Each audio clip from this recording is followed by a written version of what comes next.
Their players were cut from a different cloth. Renegades with faces only a mother could love.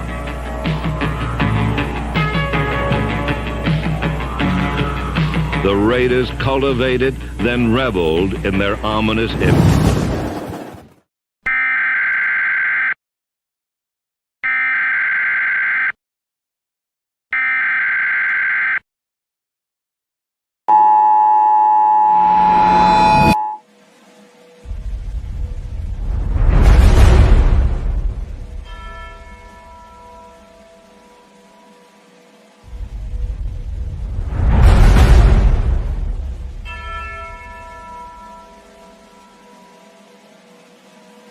The king and his men stole the queen from her bed, bound her in her bones. The seas be ours, and by the powers where we will roam.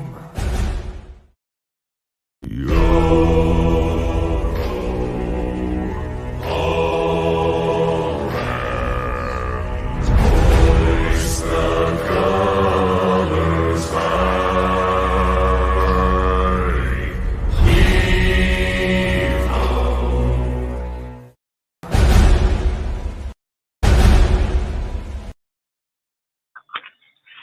Salute Raider Nation. Appreciate y'all showing up. Salute to the chat. Salute to the mods. Salute to everybody here on the panel and everybody going to show up. I know it's early, but who gives a shit? I'm up early every single day. So outside of that, it's game day, man. And yes, you are. My kid even up early all the time with me. So like I say, every night, every day. Yes, you are. So outside of that, man, it's game day, dude. We're going to go out here. I think we have a good chance to get this done.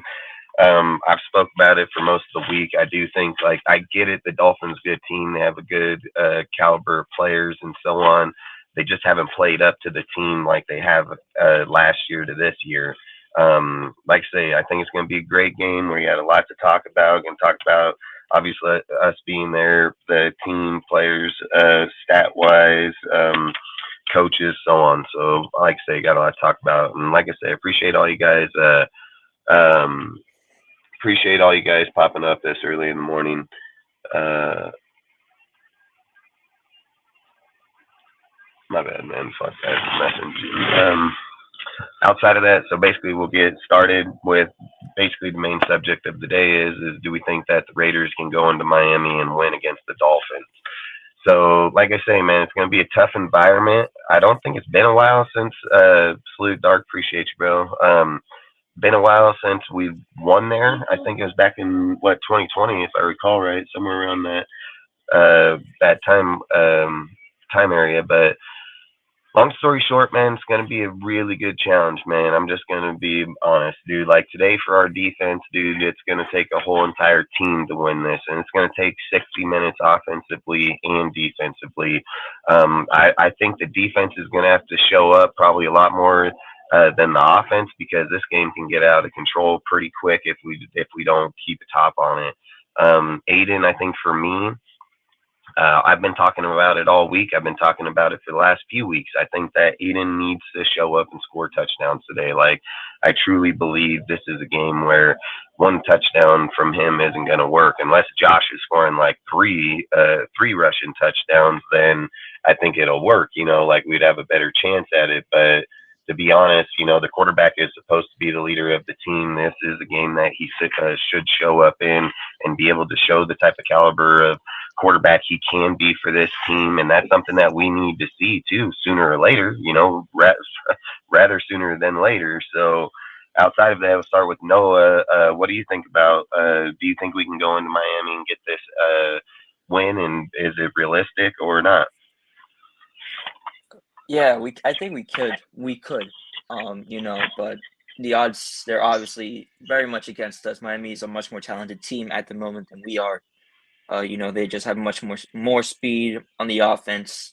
They're D-line and their secondary has notoriously been one of the best in the NFL since for a decade now. It's they're a really well built team. Miami is. Absolute raw turkey. So this Raiders team, we have to go into Miami, and we're gonna have to win in Miami. I mean, this is the first time we're playing in Miami since 2017 that we're playing in Miami, and the last time we won in Miami was 2007 when the Dolphins went 1-15 under Coach Cam Cameron over there. So even back then they didn't even have the roof on their stadium like they do now. I think that some keys that we're going to be needing to look at for this game, like as you said, Dustin, we're going to need Aiden O'Connell to, start slinging the ball towards the end zone, start driving the team into the red zone. This is not a game we can afford where we're settling for field goals in the red zone. As much as I love watching Daniel Carlson come out and put the ball through the uprights, this is not a game where this team can afford to do that and win. Unless the defense, balls out. But with the weapons Miami has and the returning of Devon A-Chain, the running back that blew up the league in the early season, you're going to need all hands on deck everywhere you go. Everyone's going to have to do their job almost perfectly. The DBs, they're going to have to do their job. The interior O-line, they're going to have to do their job in order to pressure Tua, Max, Kuntz, and Wilson. They're going to also have to do their jobs, keeping it to a contained. The linebackers are going to have to keep any rushing, kept at the first or second level of the defense. This team can't afford to give up big yards. And when they do, that's how you know that we're going to be outmatched. But until then, this team, definitely has a chance. It's very true, man. I mean, like I said, it's going to be a really tough competition today. Ozzy, what do you think, man? Yeah, what Noah was saying, that was a really good take. But I'll just add that one thing that I've noticed kind of with Graham's defense too is like one thing that might be a factor is that it might not matter as much like them getting down the field. What's going to matter is like the red zone defense. Like, because, as you know, with football, right, like once you get in the red zone, the throwing windows are smaller. So, like, even if they get, say, into the red zone, if we can kind of like stop them in the red zone because, like, Tyreek Hill and Waddle's speed, even though it's going to be a factor in the red zone, it's not the same as if they can get over the top, that's what's going to kill us, kind of thing.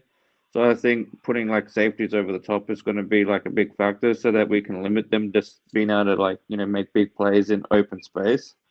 But if we can get them in the red zone where the space is smaller, and then we can have decent coverage in the red zone and decent pressure in the red zone, I think that's what could win us the game defensively. And then, as you said before, Aiden having to score touchdowns.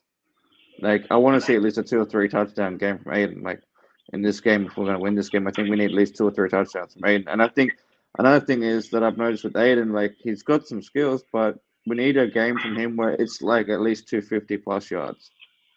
Not like 150, 180. We need like a 250-yard game, 3 touchdowns. Like, at least an average, like, I hate bringing guys from the past, but at least an average Derek Carr type of a game where you got at least 250 yards and like 2 or 3 touchdowns. You know what I mean? Like, we need at least, and then maybe JJ can get a couple of touchdowns as well. Like, so, like, it doesn't all have to be the quarterback. Like, say 2 rushing touchdowns and then 2 passing touchdowns. That's 28 points, and maybe a couple field goals from Carlson if it does become a shootout. But then on defense, like, yeah, if we can hold them in the red zone, like, say they might get their yards going down the field, but if we can stop them in the red zone, those yards marching down the field might not end up mattering by the end of the game. Because Graham's kind of done it before a little bit, like where they'll get to the red zone, but then Graham will hold them to field goals in the red zone. He was known for it in the when he was playing in New York. He did do really good in it, and that was the one thing I talked about when we did get him from there, was the fact that he had a really good red zone. It was harder to score in the red zone on his team than it was going downfield. But here's a question you'd have to ask yourself here then.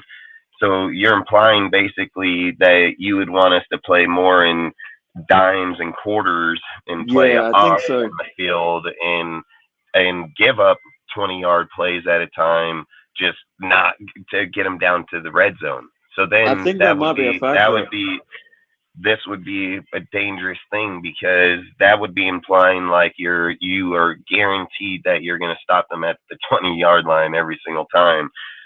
Oh, not Because every if you time, give but up big sometimes plays, might do if it. you give up, there's a big possibility that their play can be right down in the 10-yard line every time. Like, so doing those type of things can most definitely come back and backfire. I I agree. It's I a do risky move. agree. It's a gamble. Yeah, I do agree. Like, I think in this game, see I that just would be a don't think we question can to count ask on you. the Is, do speed you because think that that's. our I just team don't think we has have the what it speed to takes? match up. That's my problem. So It's like so if you play off like that, right? That's just implying the receivers.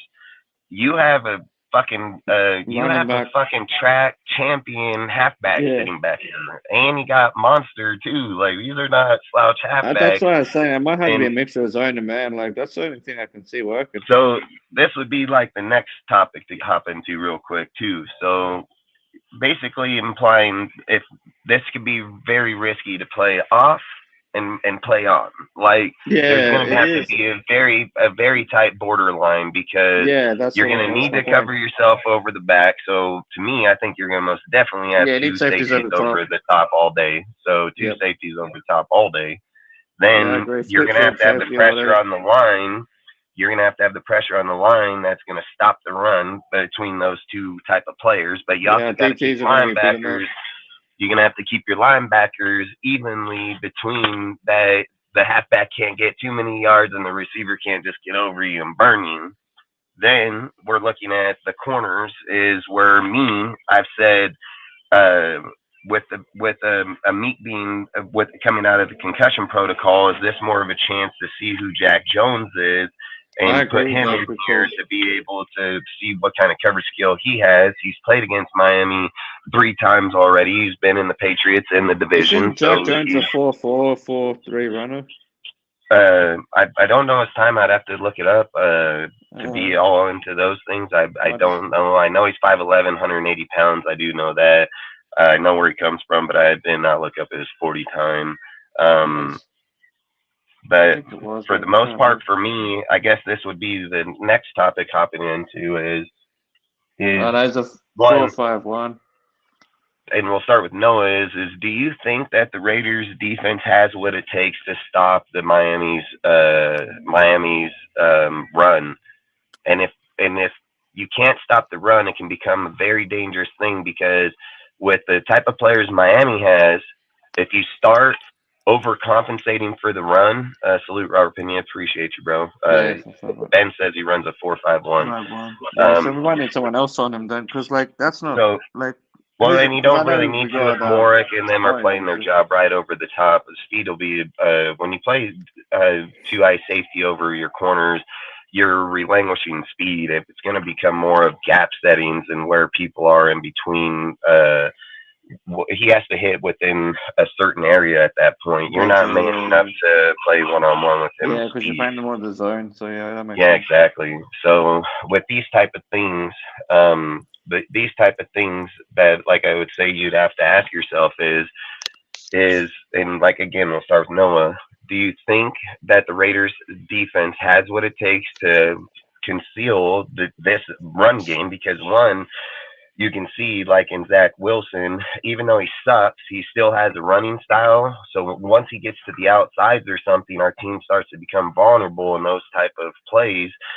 So, all right. So in those deals, would we start overcompensating, which would allow play action to start taking effect, which give them the overplay? How do you see our defense handling their run game? I think Diablo is going to be a big part of that. Yeah. Well, we know how good Raheem Mostert's been in the past like 3 or 4 weeks. You know, even going back in the Maybe Miami game, he behind was as well. still very good.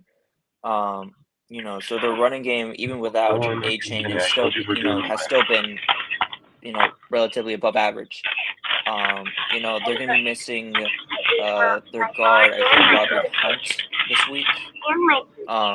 So instead of Robert Hunt, you're gonna be seeing Lester Cotton, a former Raider during the offseason, going to be starting for Miami most likely today.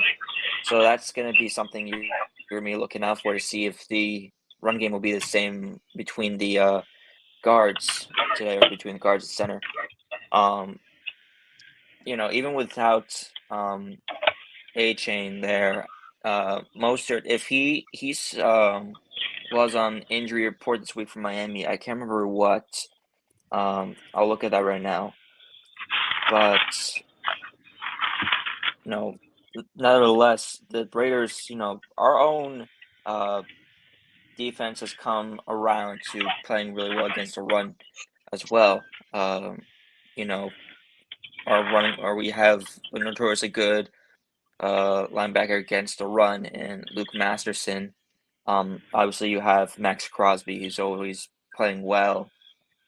Still one of the PFF's top 3 rated edge players in the league. I think if there's any questions, it's how well the weak side of the edge can do, or how the interior line is going to fare against the run. Is there any news on because I Max? think Because when I last checked, he's still in limited practice, so I don't know if he's going to be 100% for this game. Who is? Max Crosby. He'll probably still play, but I just don't know if he's going to be Oh, 100% for this game. He's playing 100%. He's Oh, 100%. he's going to play. Yeah, okay. Because I had him on limited Yeah, and I don't know practice. I don't know his actual condition that he's gonna play. There's no doubt about it. And Oh, he's going to play. and then the way he plays, he's gonna play at 100%, and his 100% probably out trumps other people's 100%. 70% probably trumps 100% of what they're He's going to doing. play all Yeah. the snaps like he normally does, though. So we'll have to wait and see how the rotation is. Don't turn it up too much. We'll have to wait and see, indeed. Yeah. And if there's any concern, I guess, about the O-line, I guess it's or about Miami's running game. I bet it's about how well the Raiders can contain that, and I think for the Raiders, they're either going to be able to shut down the rush attack completely effectively, from the running backs at least. We'll have to see about Tua What I and if wouldn't he mind scrambles or is not. them playing a bit more of a Marnie Burney, because I think Marnie Burney's a guy that you could have spying back there, whether it's run or pass, and then whoever have him lined up on the running back, so if the running back comes out, he can just fucking smack him well. Yeah, but I think Murray would be perfect for that. I think Amari Burney is still too raw. There's definitely flashes of what we definitely Him or Diablo. what Ziegler saw when he drafted him. But I don't Spillane's want to good, but throw I don't know him if he's quick enough up for this one. against the specific Dolphins defense or Dolphins offense. We saw him get cooked in the Lions game where they had an above average offense, top 10 offense up there, and Miami is obviously one of the best, if top 5, top 3 offenses in the league. So, I'm not saying he has to do 100% snaps, but I wouldn't mind him rotating with a guy like Diablo. Yeah, and rotating with Diablo is definitely the way to go. Obviously, Diablo isn't the best linebacker we you have Spillane out there, obviously. Spillane's Spillane's your number 1 linebacker, but I feel like we're going to have to play 2 linebacker sets covered middle of the field. So you have Spillane on one side and Diablo on the other, then you could rotate Amari in. Yeah, we'll see what they do today. We'll see what the player Depends on the roster setup or the they active use. list will look like in about 40 minutes or so. And then we can discern exactly what they might be doing, where the Raiders off defense at least. Because So at the end of the day, do you think in your deal, do you think they could stop the run or no? I think they can, but Yeah. they have to play it right. It depends on the defensive setup. I mean, they should only rush 4 and then have 2 linebackers. Because especially if gonna you're be going to tough. cover for play action, it's going to be tough either way. It's going to be tough to stop the run, regardless. mean, our DTs need to step up. We mean, at least we have Adam Butler's back. He looked like he had full practice. So This is, I mean, we need a real, true. I mean, we need a real D tackle, man, from this class, man. We need a D yeah, I tackle. mean, I've been kind of looking at that because I've been thinking more and more and more Well, about it. If Aiden can show up, like we've been talking about, like Dustin's been talking about, I'll and probably you get know Leonard what? Taylor in this upcoming draft. That would be my pick. We gotta. I mean, there's a few guys. You know, There's a you know, few, but Leonard Taylor's there's my Newton. like There's number Newton one from back, round Illinois. one D There's a tackle. few. There's a few guys you can select, or if you really wanted to, you could go and take an edge, and if you wanted to really move Tyree to the inside, you could do that too. Yeah, you That's can not do out that, of the but norm. I like Taylor though, because Taylor to me is a guy that can play inside outside like Tyree. So having another guy that's versatile like that, but more of a DT, that'd be perfect, I think, for us Like I for what said, we've well, already here's the got. thing. It doesn't matter. It doesn't matter exactly what we take here. If we took edge or T tackle, because you have Tyree Wilson who can move everywhere. So, and if you take That's another true. versatile guy, that doesn't We're hurt not your we're not defense. here talking about that shit now. We're talking about the game. Yeah, we're talking about the game. Long Let's get story back to Yeah, short, no, I get it. long story short, man. Outside of it, do you think that we can stop the run with the Raiders? And if we do, and then this is something like Ben said, I've been talking about this for the last few weeks. They have beat nothing but mediocre teams, and they've struggled against good fucking teams, and they're not showing up like they've showed up in the past. I've literally been saying that for the last few weeks. So hearing this game, getting their pieces back, having their players, and then especially like I said, this halfback ain't no slouch, man. This dude put up 200-yard game, talk about 120, Morset. 100 and something. No, the dude that was injured for the last few weeks. I can never remember his fucking how he Bryant. says his name.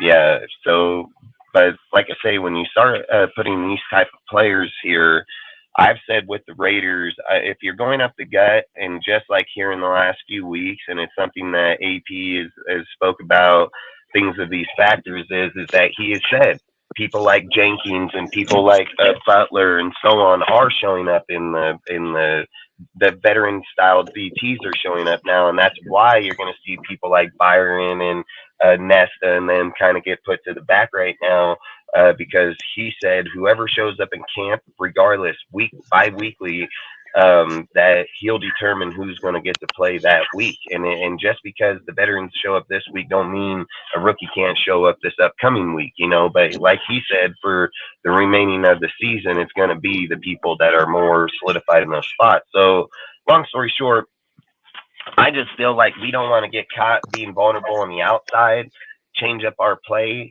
to start containing, because like I say, they can be dangerous inside. I think where they'll get us is in the outside, because once you start doing pitches and tosses to the outside, it's going to force us to bring linebackers down, or it's going to force us to open up the D line to get Max and somebody out there. I think that's when we start to become vulnerable, because then that's going to allow for counters and dives up the gut that'll just send a dude straight up for 30, 40 yards. And if you're overcompensating because you have Waddle and Hill back there, those can be dangerous plays. Now those plays turn into where you're trying to defend the receiver. The receiver becomes a blocker, and all it's going to take him to do is just fucking knock you off, kill just a little bit with dudes like Monster and fucking that little track star back there. So I don't think you want to get too vulnerable in these type of plays. So I do believe a guy like Bernie will matter, and he is going to take the roster over a dude like fucking Jalen Smith or something, I think, because like I said, Bernie did show up last week in that aspect over Jalen when Jalen played the week before. So to me, I feel like they will favor Bernie in this, and they should, because Bernie has the speed to run one of these fucking halfbacks down. It would be a smart business to keep players in there that can keep speed with these type of dudes. So most definitely, the thing is just being caught in altering linebackers or things of those where it makes you vulnerable, and then it starts to become a tall tale within the other for a guy like Vic Fangio. See, he'll look for shit like that, and Goofy, he's the same way. Goofy fucking is very good at what he does. It's just I don't know Miami struggles because I don't watch the team that much to physically speak on why they're struggling against good teams, or their team's there. But the thing that we as Raider fans have to most definitely keep a fucking eye on is that teams like this that have struggled against worse teams in the past, outside of these 2 games of AP, these are games that these guys show back up and kick the shit out of us. So, like I Facts. said, We're always the one to you get them most back on the fucking win definitely streak. don't want to overplay this, and you most definitely don't want to underplay it. If I'm just being realistic, I said I'd probably play the two eye safeties over the top just to protect at all times because you're gonna have Peters in here. I already know they're gonna try to play Peters like he's gonna do something here, but good. If he can, great for him. I just think Peters becomes a massive liability. I think this is I more of a agree. game. Again, and I'm not going to say if Peters is if response time for Jackson or Jones is in the same time, but Peters has the experience, then that's the way we have to go. I mean, I think Jones is more of a depth piece in rotation that can give us more of a better defense, overall defense over the deal. So long story short, like I said, I just hope we don't overplay the run to where it's going to hurt us in the long run. Yeah, I agree. I mean, we showed it in the Bills game, even like and a couple other games where just accept where you get killed on the outside halfback tosses and shit like that, or even just quarterback scrambling to the outside. So moving off of their run game into our run game, is this a game where Jacobs should be able to pick up 100 yards? Is this a game where Jacobs is going to be 50 yards? Are we asking Jacobs to block more than we are? What is the expectations from Jacobs in this game? What's the realistic expectations from him? And Noah, you can start. Well, I'm not really sure for Josh this week. Obviously last week he went over 100 for the first time this year. I guess it is feasible for him to do it if he returns to finds a bit of spark like last year, or maybe has a big run like he did against the Jets last week. Where he went for like 46 or 47 yards before fumbling. If he has a big rip, where he gets away from everybody, he could definitely get up. 100 yards is definitely feasible. But if you're just gonna be pounding the rock inside the gaps with the O-line and trying to take on the deep tackles and the linebackers and trying to go straight up the middle, that if the blocking is not there today, which would be tough against this Miami team, chances are it's most likely that's not going to happen. So, I'll just say no. I don't think he'll be able to do that today against the Dolphins team.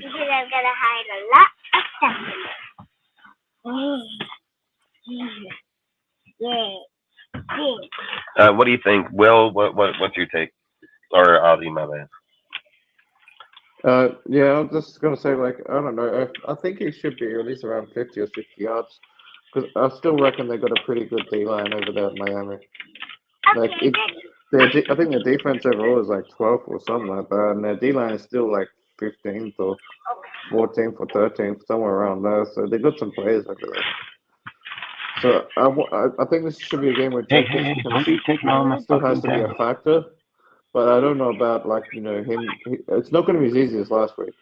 We went against a good defense, and he got a yard. But I just feel like this defense overall. Okay, ready. I feel like it's better than some people think. So I guess we'll have to wait and see.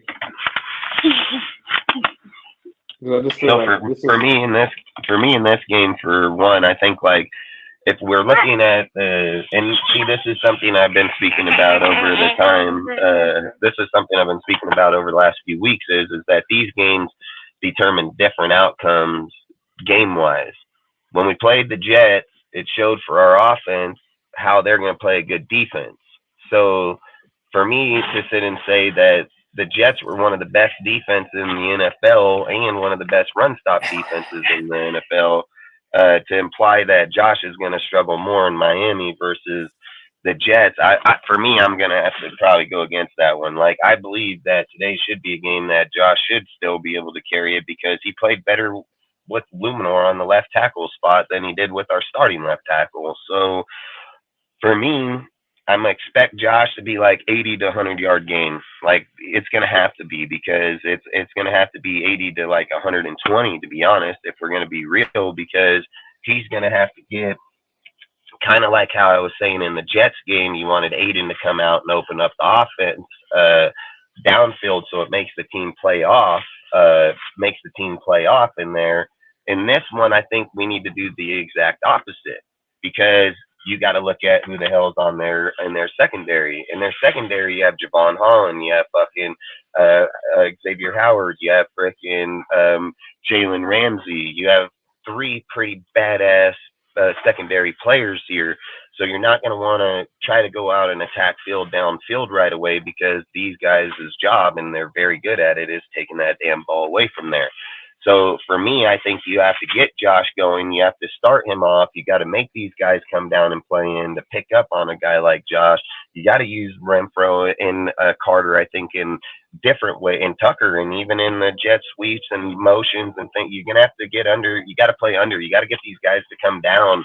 So then you can get a guy like Tucker to get over. Like that's where you'll beat these type of players in, is limiting them in their playing field. If you keep them in the backfield, that's their strength. You bring them down, it's going to be harder for them to play off. A guy like Tucker can most definitely get up and get by one of them guys instantly. It's going to force them to have to grab and hold them because they're not going to want to give up a good play. PIs are just as good as deep plays a lot of the time. So for me, I think, like I said, I think you're going to have Josh. I think you're going to expect Josh to get going in this game, and you're going to need our line to most definitely. Ooh, thanks. I get a coin. I'm going to keep the coin. You can have that. No, it's mine. It's mine. It's for my birthday. But outside of that, I believe Josh could probably get a good game today. I think he should be anywhere between 80 and 120 yards, man. I think he should have 2 touchdowns. I think he could, once he gets down into that line, you're going to have people like Bradley Chubbs and frickin' Christian. No, I don't know. Wilkerson and so on down there that are going to be stopping. But I do believe. Yeah, exactly. I mean, they got some pretty good stout people right there, but I do believe Josh can get in there. And I mean, he showed it last week against a really good defensive front too. So, like I said, I think as long as our team plays as a unit, that they're playing together, this is a game I do see Josh needs to get going, and I expect them to get going. So, like I say, do you guys have anything else you want to add on this, or? Yeah, I hope you're right. What you're saying, like he should, like technically he should, like, because technically we did play a better defense last week. But it's just one of those games where I'm just iffy about it because sometimes rankings don't tell the whole story. There's a sticker. Especially if that Brian Breesy kid bloody decides to hit his stride in this game. Yeah, it's like I said, if we're expecting to go into the playoffs and play good teams in the playoffs and have a chance to win, you need to beat teams like these on the line. Thanks. I agree, Tyler. You're not going to get into the playoff when you slim down your odds in the playoffs. When you get to the playoffs, you're slimming down the teams you play against. So when you go in there, you're playing against, 7? You got 2 on buys, so you're, long story short, those 4 teams all know what you're doing. They all know exactly what you're doing, and they're all capable of stopping you from doing what you're doing.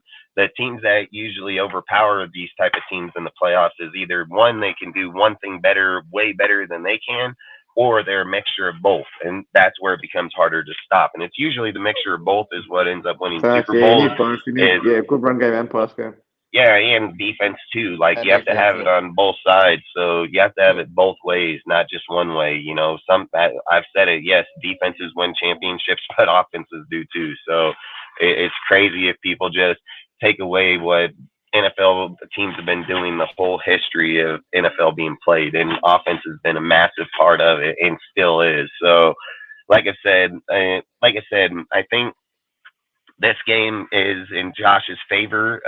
Just like I've said, with the players, the people, you can't just hone in on one side. And I think this will favor Aiden. Just like I've said, Aiden's going to show up in one of these games, and he has to, because these are no different games than he's played in college, man. They can sit and say, well, NFL versus college. Yeah, I don't give a shit. He's had these type of teams. He's played against these teams his whole damn career, and he's had good. You ate hella food. Now wait, we're not gonna do this every time we're doing it. Now chill until we're done. No, not right now. But long story short is that he's had against great offensive teams in college and great defense, if not the best defenses in college. So it's that I think that's why I said with him having a 150-yard game and still getting the win speaks a lot of volume for him because he's controlled the game in the right atmosphere to get that win. Like, and our defense did the exact same of not letting them score. The thing that I keep in mind, and this is just for me, because I ain't going to try to tell other people because they could be blind as fuck. I don't care.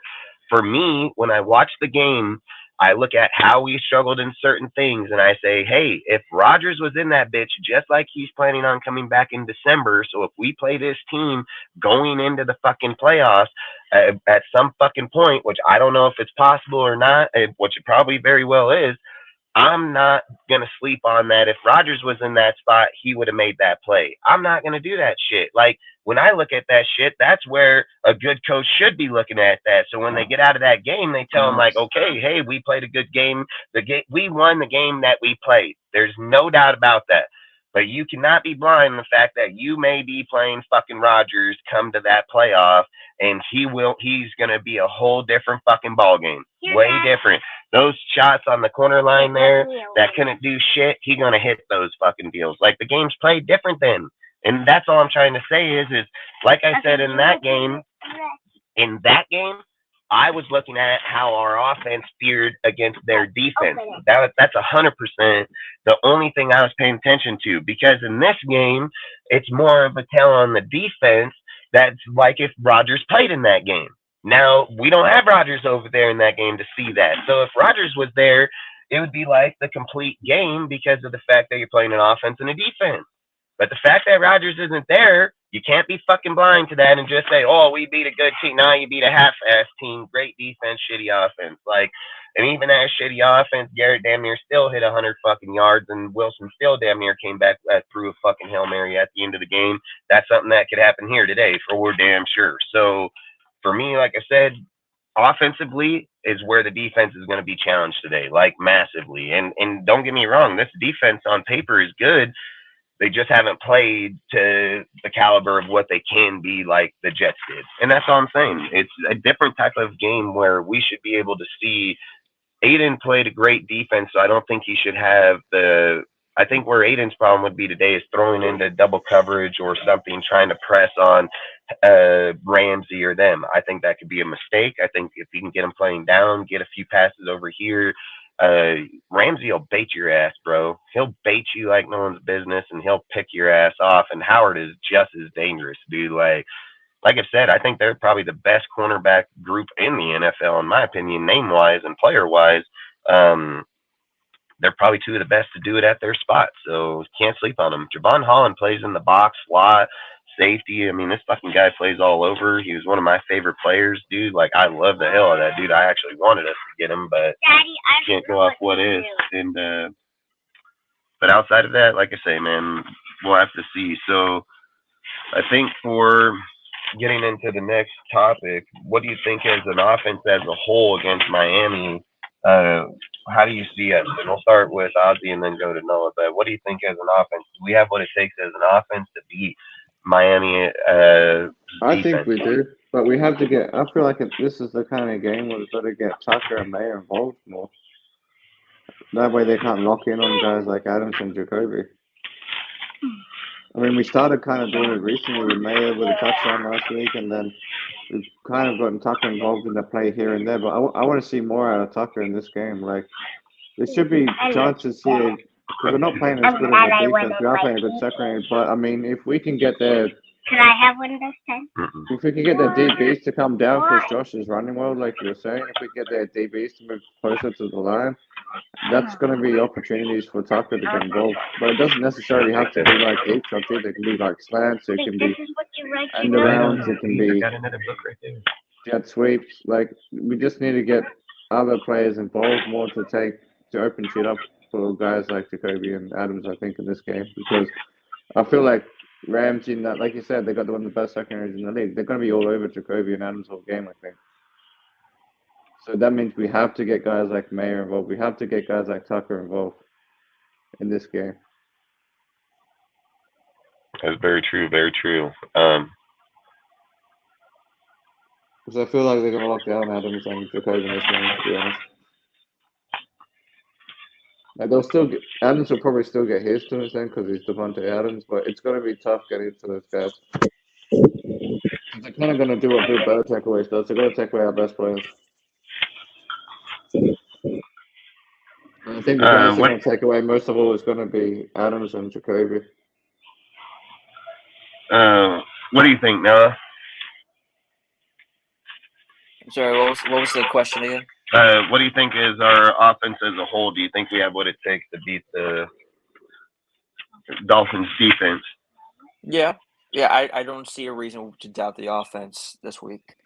You know, I know what this offense is capable of. I know what we can see from this team. I know what Aiden can do as a quarterback, how he can win us this game. So I can definitely see us winning with the offense. It's just not likely that it's going to happen. But to say that to say the offense has no chance or the chances are slim of the offense, doing what needs to be done in order to help out this team and do as well as it can to get us a win, I say that's, it's definitely feasible. So, you look at, guys, we saw Devontae Adams get involved early on last week. That helped us against the Jets. We saw, Michael Mayer get his first touchdown last week as well, which also is helpful. It's just about involving the weapons. If the team can do that, then we're surely going to be in a competitive game. See, I think, like you guys are saying, when you start adding people like Mayers to the conversation, Carter, and so on, when defenses on the other side start looking at our offense, they can't just start honing in on an Adams and Jacoby anymore. They have to start. They have to start compensating for every person across the board right there. So they're going to most definitely have to look at it, and that's something that I want to see out of Bo. I want to see if Bo can bring that environment to our players, dude. Where teams are now looking at the whole team, not just honing on certain parts. It's something like Renfro, for instance. This is a game where Renfro can most definitely open up the field, and this is a game where I think that Aiden needs to look to Renfro to play underneath, so it opens up people like Adams over the top. And it's not even that. Listen, I think we've honed in so much on the Adams conversation because Adams is the elite.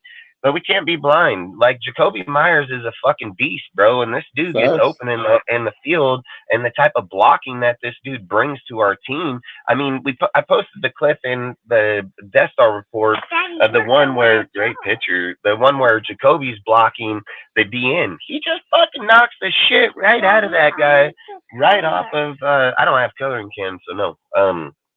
Knocks him right off his ass, literally right down on his ass, literally.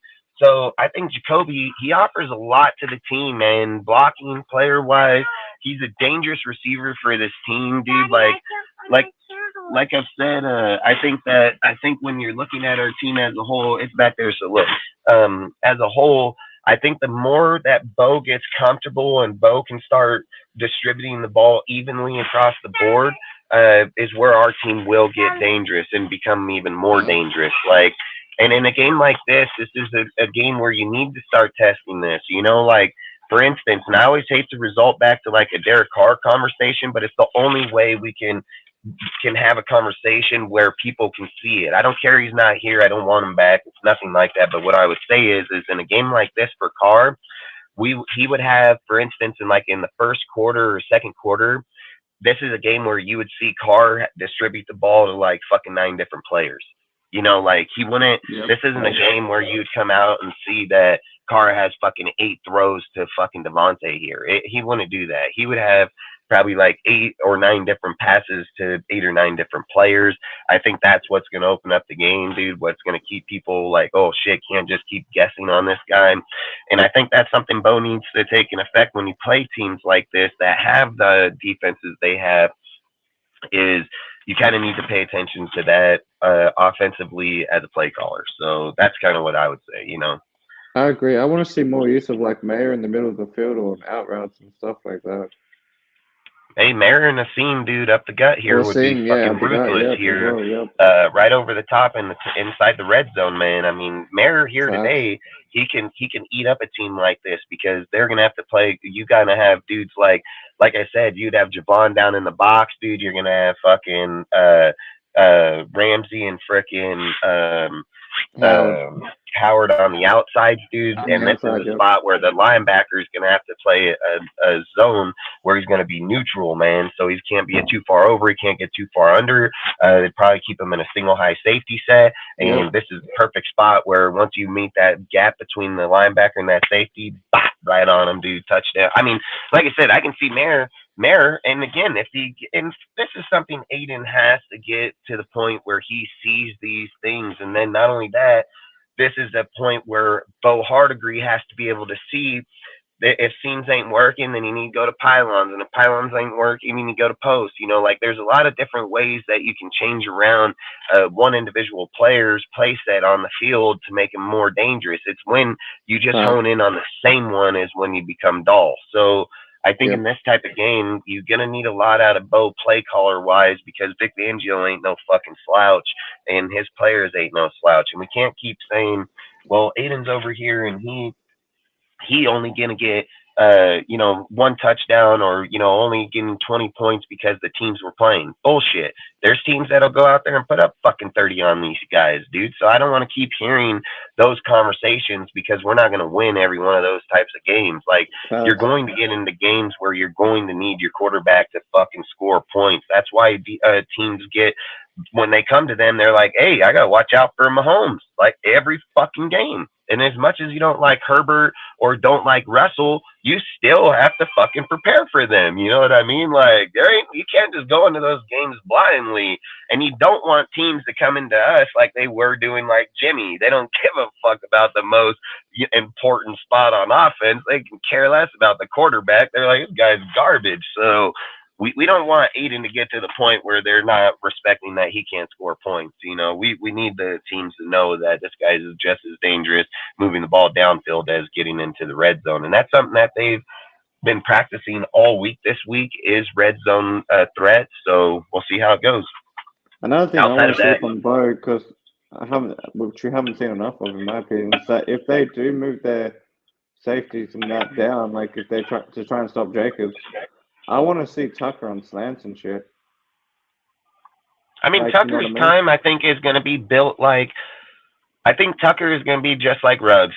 His first year, he only had 400 yards. He's just out there to run routes, learn plays. I think Carter would make more sense just in slant plays and stuff because he just has the more experience. I mean, I get how people always want to sit here and say, like, receivers need just as much time as quarterbacks sometimes in development. It's not like you can just take him because he's a receiver and throw him. Very Sorry, cut off. You cut out. Sorry.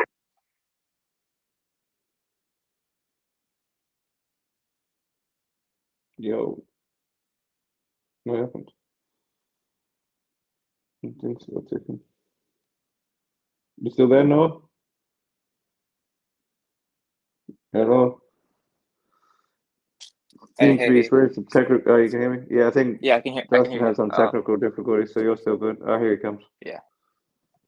Sorry about that, folks. Technical difficulties. My woman called, dude. So I was trying to answer the damn phone.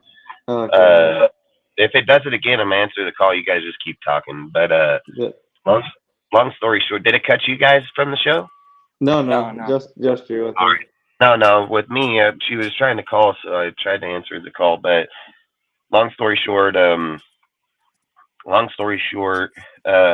offensively, hey, like I said, we should expect big things sooner or later, especially from our quarterback. I mean, Otherwise, like I said, that's something we're going to start paying attention to more as the year goes on. It's like I said, here in DSR, man, sometimes we get carried on the same conversations for week and week in and out, dude. Like the way I think that we need to pay attention to football is like when you're making coaching change and you're making roster changes and stuff, like we can talk about going with quarterbacks and players, but to do that every single show 3 times a week for the next 2 months, it doesn't make sense. You know, like I agree. when we get pregame shows, we need to talk about pregame shit, like what's happening today, not what's gonna happen in fucking 6 months from now. You know, when we're doing lives during the week, and if it entails that the live is you know, let's talk about a draft this week, then that's what it should imply. But we can't always keep replying back to conversation, every single conversation, and what a quarterback in a draft or what a that's just months away. You know what I mean? Like, Yeah. I think when we look at the teams, look at our conversations, we need to look at them for what they are here and now.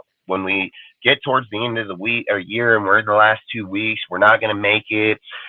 I think then those conversations are going, but I don't think it justifies conversation that we're trying to have on the panel or anybody trying to listen, you know, like when we keep talking about shit that's like 5 months away or 8 months away, you know. So it's good to acknowledge, but I think the things like I was saying earlier about acknowledging a DN or D tackle in the we need to acknowledge Tyree and them showing up here today. You know what I mean? So those are things that are going to benefit our team, the way that we're playing, and the outcome of what we will be here today. So outside of that, I've just said, like, we need to change the way the panel is, the way that we talk in our conversations, because when conversation keeps getting repeated, it gets to be played out. You know what I mean? So then nobody wants to intertwine in those or not. And I think, like, for us, I've always said the thing that I like about pregame shows is evaluating players before they get to the field and before they take those snaps and things, because it speaks more on how we see the game, envision the game, not visioning something that's not there. You know what I mean? And I'm not saying to you or not. I'm just saying in general. And I agree. That's why I said about the Mayo thing, because I feel like this is a big game for Mayo to step up in this year. Yeah, this is a big game for Jacoby Bennett, dude. This is a big game for Maris, a big game for Tucker. I've said Tucker just being rotation in the backfield or being optioned in routes or putting in jet sweeps is going to keep defenses honest. Dude, yeah, throwing that's a deep ball down to him. It makes it honest, you know, like Pig said right here is, you know, the jump ball to Mayor's clutch adds a lot to the offense. It keeps teams now where they're like, hey, this fucking guy can get over the top of you. And that's something that you're going to have to look at, because if you look at the way that play was played, it wasn't like Mayer had this running head fucking start and fucking leaped up in the air and took it. Mayer got damn near held, so he rips off the fucking guy to begin with. Dude pressing him hard fucking core all the way to the sideline. Merrick turns around and fucking out leaps him. So that's like where the fucking, when you're looking in the combine, dude, where they have that deal where all the fucking deals are like this and the guys jump up and hit it and it fucking shows their deal. Yeah, the vertical. He just straight out jumped that motherfucker over the top. And then now you're taking a cornerback that mirrors the best players in the NFL, goes up with the dude, which, I mean, a lot of times, 8 out of 9 times, their intention is to walk that ball out of your hand when you're coming down. Mayer basically did what that dude did to Josh in the beginning of the season, where he just took it right away from that motherfucker and was like, that's mine, bitch. Like, and when you're looking at that from my point of view, I sit here and say, if I was the quarterback, that shit I'd be paying attention to. And just like I said, seam routes in the middle, up and deal. Like, you just seen that Michael Mayer is no fucking bitch. Like, he is no bitch. And them Notre Dame tight ends are no bitch, bro. Like, this guy literally just showed you that he went up on one of the hardest plays in all of NFL and contested that fool like a straight man. And that's how you win games in big key moments, dude. One of the biggest fucking moments in the NFL history is shown like that. So, like I've said, those are things that you want to see when a guy's in the back on the fucking pylon on the very fucking corner, just sitting there, fucking come down. Not only that, when he came down, he had the awareness still of not only fighting dude for the ball, to make damn sure he got both feet down. That's a receiver move, not a tight end move. Like, when you see these things get noticed by your tight end, it justifies the thing of getting rid of Waller, right? Because you say, Waller, this is what Waller brought to our team. Now, this guy brings the same trait as what Waller brings, but he can block your ass too. Like, oh, there you go, man. Like, we are building in the right deals, and that's why I hated that, the Ziegler talk, because Ziegler's made some great picks. Like, let's be real. Let's be real. Let's be I real. hate that we haven't got rid of Ziegler, to be honest. But Yeah, I think because if Mayer works out, that's his pick. If Tyree works out, that's his pick. If what? Oh, no, not right now. I'll do it in a minute. Right here to the side. And when you start doing those, things, when you start doing see those type of traits, Tucker, Mayer, fucking Bennett, these guys are going to be major key deals to what our future. Just like how they said about Gruden and Mayock not doing good. Not doing good.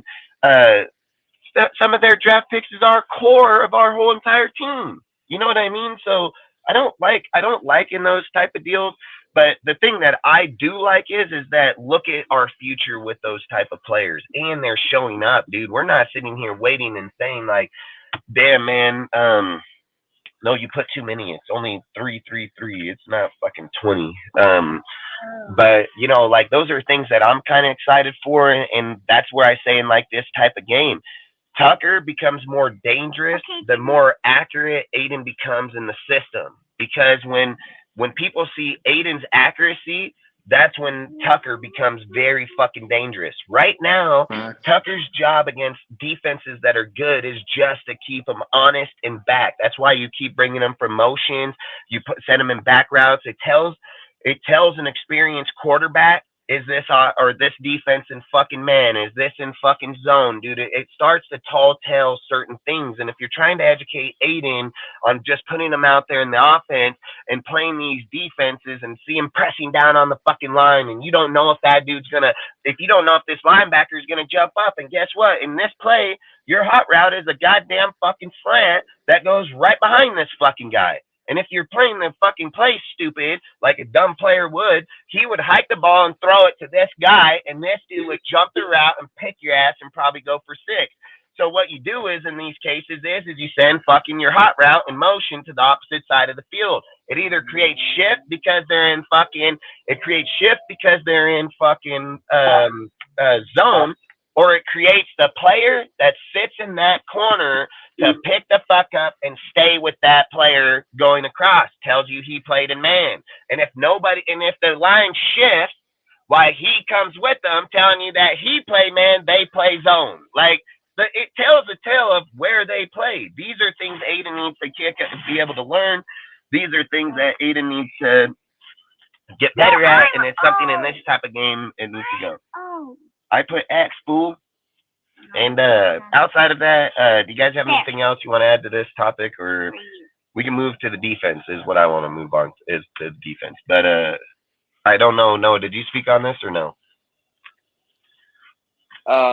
Specifically, just the Raiders' offense as a whole.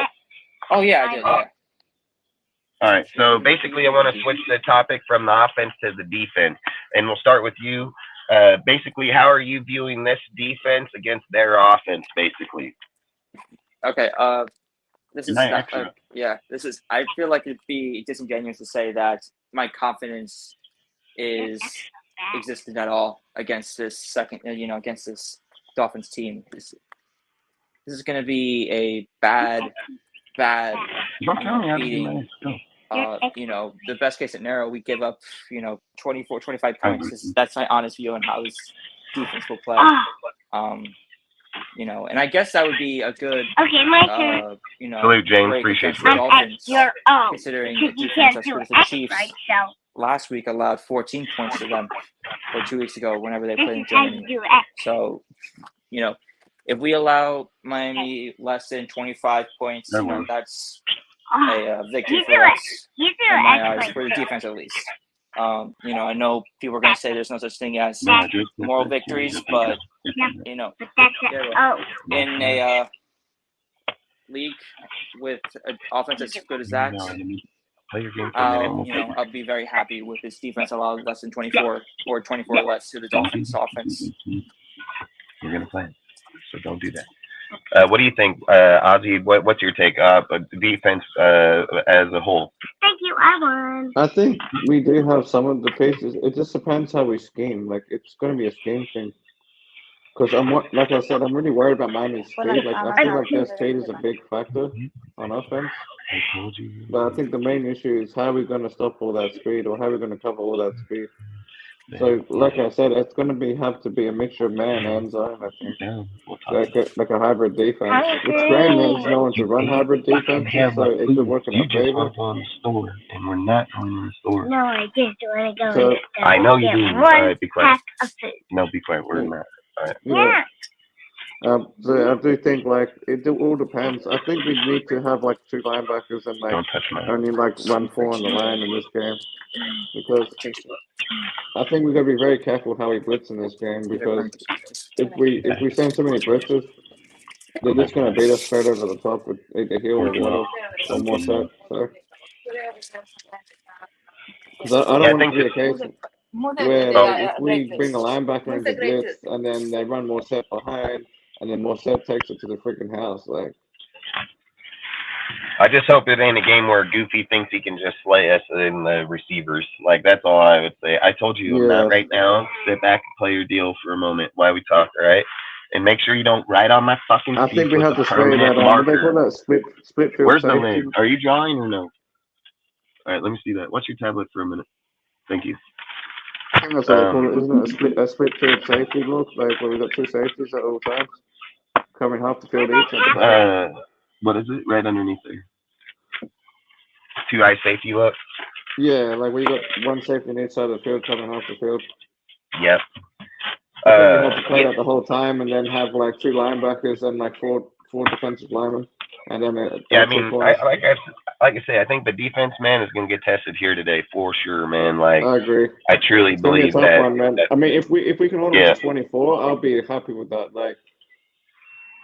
Yeah, it's not going to be an easy. It's not going to be easy. I don't think. I think defensively, I feel like we still have a few holes. I think they're still really fast in the halfback. They're really fast in the receivers. So so I think it's going to be a really tall tale today for the defense. And don't get me wrong, if defense can hold them down, it's going to give us more confidence going in against the That brings me to my question, because like I said, for me it's 24. Going into the Chiefs game would give you more confidence knowing that they can hold down this offense. Yeah, I agree. And then, so what would you guys say is a satisfactory number? Like I said, for me, it's like 24. We'll talk about the score when we get towards the end of the game or the show. Defensively, like I said, I think as a whole, it's going to be a big tell. It'll take more time. This will be a very good tell for where our team stands as a whole. Like I said, defensive tackles, being able to put your linebackers on the outside to contain the outside run. VTs are going to have to fucking man up today and close off the inside for sure. We can't just keep expecting Spillane and them to save these motherfuckers because they miss tackles down there and they have to come pick up for it. This is a game where Goofy's going to, just like I've said, he's going to try to get that secondary off, force these dudes on the line to play up. And he's expecting one of his players to get loose. And when they do, he knows this dude, goddamn track star, he's going to most definitely outrun most of that team. So, like I've said, they have bigger deals inside of the game is why Miami is so dangerous against any team that we've played so far is that their one play can turn into 80 yards that damn fast. So you most definitely got to be paying attention to it. So outside of that, if you guys don't have anything else to add on the defense, we're going to go over basically player yards and stats real quick. Then we have a few more topics, and then we'll hop off. We got to get the Discord set up, things like that. So you have anything else you guys want to add to the defense or no? I'm pretty sure we covered everything.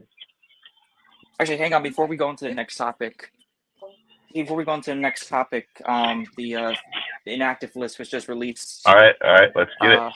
So on the list, obviously Brian Hoare is inactive. Jalen Smith is going to be inactive. Amari Burney is inactive. Ronald Grasu. So hold on. If Amari Burney is inactive, who's going to be the 4th linebacker? Yeah, right. But, we were just talking about him earlier anyways in the show. Yep. So I think we mentioned earlier to mention. Cole Miller, again, going to miss another game with the injury to his arm. Byron Young reason. and NJS. They're going to be our inactive today. So can you bring up the linebackers real quick? I'm sorry, can you repeat? Roster? Yeah, just bring up our roster real Luke fast. Masterson, maybe? Who are? I mean, you got Masterson, Diablo, and Spillane, but who's the fourth guy? If you got Bolton, Smith maybe? and Bernie on the deal, who the hell is the fourth? Who's the fourth? Would have to be Curtis Bolton, wouldn't it? Bolton. So they activated Bolton. I'm not sure. What does it say now? I'll be right back, guys. All right, he's a special teams player, but just look at the Raiders linebacker, the core. Just go to Raiders linebacker. Who are the players? Yeah, I'll just go to Raiders. It's got to be Bolton. It's Bolton for sure. I mean, there's no doubt in my mind it's going to be Curtis Bolton. I think it has to be. It is. He's special teams player. He just come back to just a few weeks ago. It's Bolton. I guarantee it. All right. So basically, we'll move off of that. That was a good deal to know, but at the same time, so basically, let's start with the quarterback. Is Noah here or no? Did Noah say he was going to be back? Let's probably wait for Noah. So then we'll wait for Noah to get back real quick because we're going to go over basically Aiden, Josh, Adams, Jacoby, Mayer, and Renfro. So we'll go over their stats for the most part. We'll do max stat too. But this will be something that'll take a minute. So we'll talk about that. And then we're going to move to basically – I have an AP question at the end of the show, so I don't want to get it while we're in here. And then these next questions could be asked as we're going because most of them is more on the max side and the defense. So here, while we wait for Noah, you back yet or no?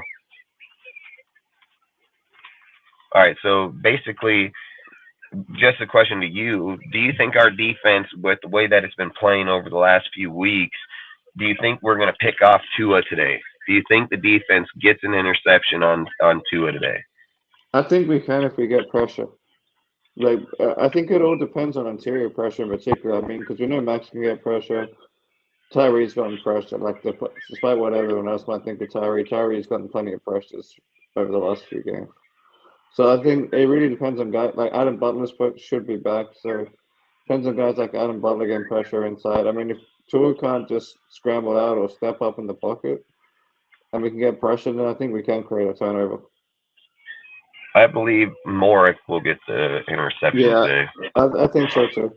He's been playing pretty well. I think they'll put pressure on him. He's going to try to throw to Tyree, dude, and he's going to end up over the top of him, and Morrick will be right there to pick that shit off. So I agree. I think it's either going to be Morrick or it's going to be Bennett. I think Bennett could have a very good chance because Tua's left-handed.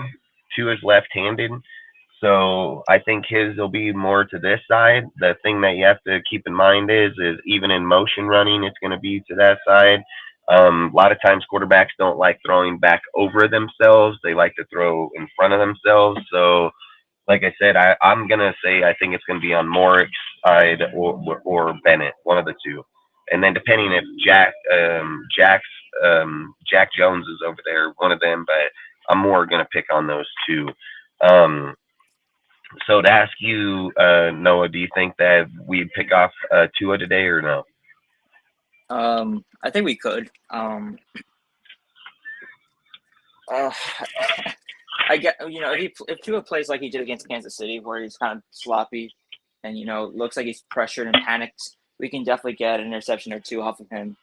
Obviously compared to the Chiefs' defense, our secondary seems to be boom or bust with, if they can get their hands on the ball or not. So, it's either going to be a pass deflection or an interception either way. But if we get pressure, there's definitely a shot we get a pick, and I think if, there's a guy who can get in our team, Spillane or Nate Hobbs, one of those two guys, I wouldn't be surprised to see them get a pick today.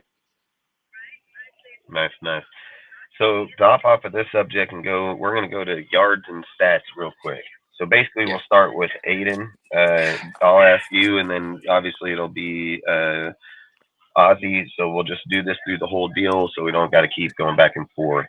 Salute far end. Appreciate you, bro. Really do. So basically, to start with Aiden, and we'll basically do it off of a whole. All right. So basically, Noah, you're gonna give what you think yards, touchdown, interception. Will's going to go yard, touchdown, interception. Then we'll try to see where the average is, and then we'll go. That'll be what we write down. All right. So starting with you, with Aiden, what do you think yards are? What do you see yards for Aiden? For AOC, I think he gets to 64 passing. Will, what do you see yards? I'll say about 250. 250? Yeah, 250. Is that what you said? Yeah, 250. 250. I'm gonna go with like 315. So if we're at 315, 260, 250, we'll go to the 265, 315. So we would be comfortable about 290. All right. That'd be about 290 yards. Yeah, you could get a bit more off that then. Yeah, that's 40 yards, what I said, yeah. 2 yards. So the average between 350, 264 would be somewhere around 290. So I'm just going rough hand. So we'll be 290. Now touchdown wise, Noah, what do you think touchdown? I think you have 3 passing touchdowns today. 3 TDs? Yep. Ooh, let's go. What do you think? I say 2 passing, 1 rushing touchdown, one on the quarterback sneak. Ooh, so you're saying one rushing TD for Aiden? Yeah, because he did it before, so I can see him doing it again. Ooh, man, this is a very tough one for me. I'm gonna go with you guys. I'm gonna say the 3, man. 3 TDs. So what would that average out? 2 and 1 rushing touchdown. Would you guys be good with that one? Yeah, that's pretty much what I said. 2 and 1 rushing. 2 touchdown. TDs, 1 rushing touchdown. Because if we're 3 and 3, 2 and 1, we're not gonna cancel out 2. So I think it's gonna be the 2 and the 1 would be where it is. 2 TDs, 1 rushing TD. All right, interceptions. What do you think, Noah? I think he'll throw 0 interceptions this week. But 0. you know, if we do fumbles, I'll tell you about it. But no interceptions. No interceptions. What do you think, Ozzy? I say 1. Cause I think he's still a learning curve to hit, but I think like he's gonna throw that 1, but then he's gonna come back from it because I feel like he's. I think he's gonna most definitely get 1. I think he's gonna get 1. Could be 2, but I'll go with 1. I mean, fuck, he's got one of the most dangerous secondaries in football right that's there. what I mean. Like, I'm not gonna blame the kid for getting 1. So. All right, so fumble. What do you think? What were you thinking? I was thinking Noah? 2 fumbles. 2 fumbles today. Dang, 2 fumbles. Yeah. What do you think, Ozzy? I say 1. I feel like we faced a better D line last week because I'm tossing up between 0 and 1, so I'll say 1. It's gonna determine on Illuminor, obviously, because he's gonna be getting the left tackle. On the side, when you start seeing things like Illuminor taking over the left tackle, I mean, it'll start creating conversation. Do you see Colton Miller not being a left tackle come to the end of the year? Watch, I guarantee it. So I'm gonna probably go favor on the 2 fumbles just because he has gave me a little bit of a Derek Carr vibe in the back when he does get slapped. I'm gonna put the 2 fumbles in this one.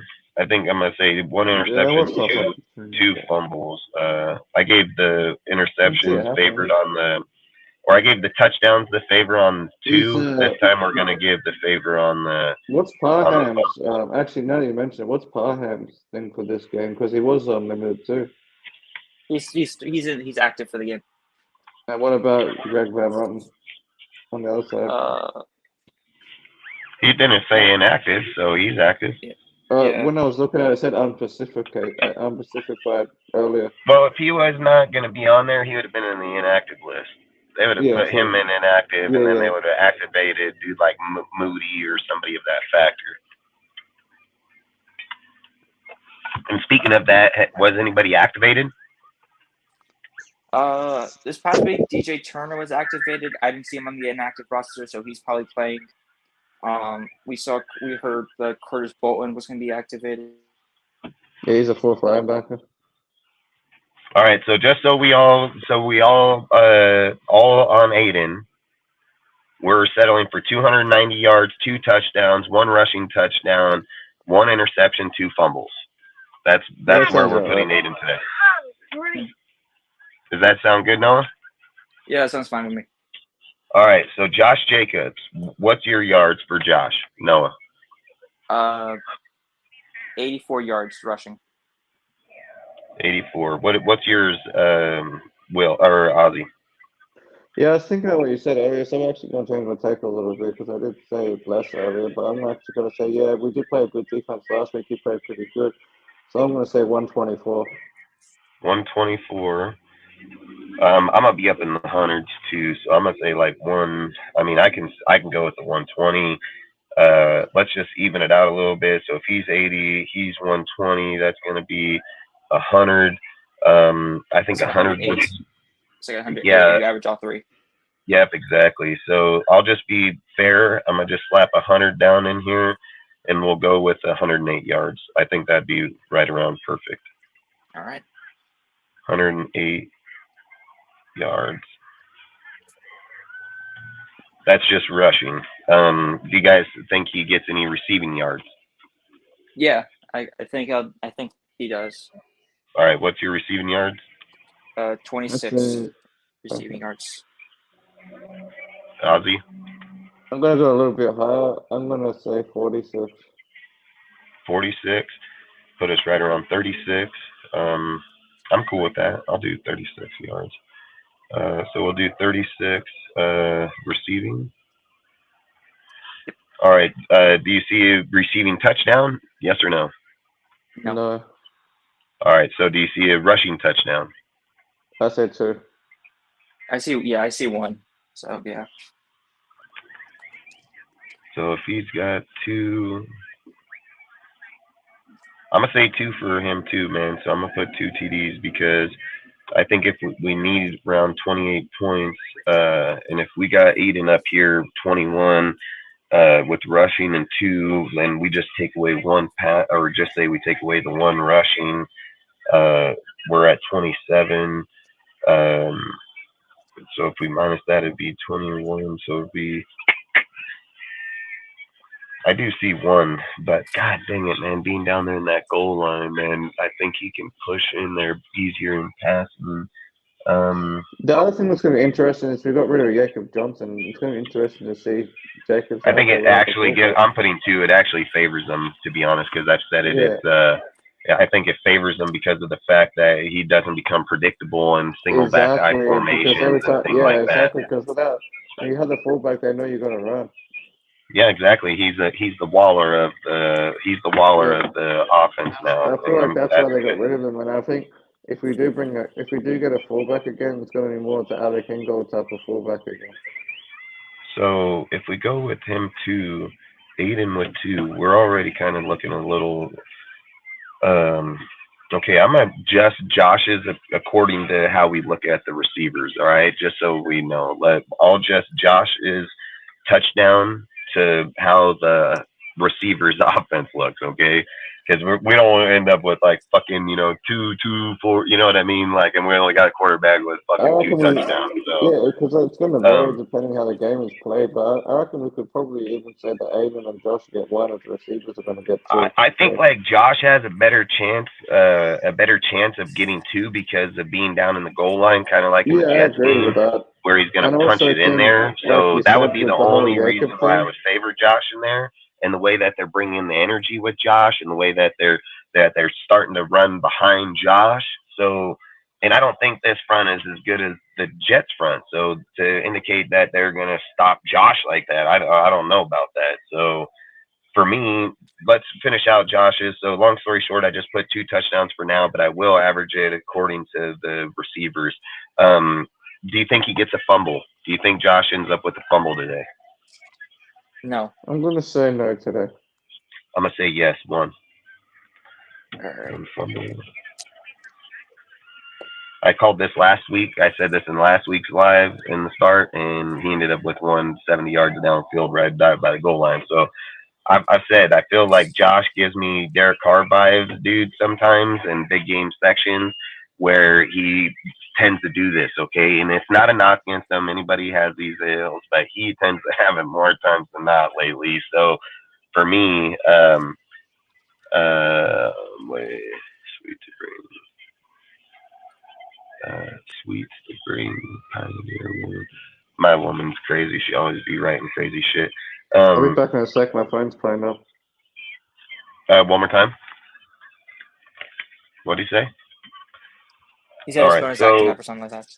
All right, so 108 yards, 36 receiving yards, 2 touchdowns, 1 fumble, no receiving touchdowns. So Daddy. 0. What? All right, reach your hand down there and grab it. Why did you have it in there, dude? I didn't. What the hell you mean your iPad fell in there? Where is it? Reach your hand back there and grab it. How in the hell did it get in there? Because I was watching it from right here. Come on, fool! God dang it, guys. Give me 1 second. Let me get this kid damn shit up. This kid dropped the damn deal behind the seat. Don't even know how. But you leave it to a kid, man, they'll 100% figure it out.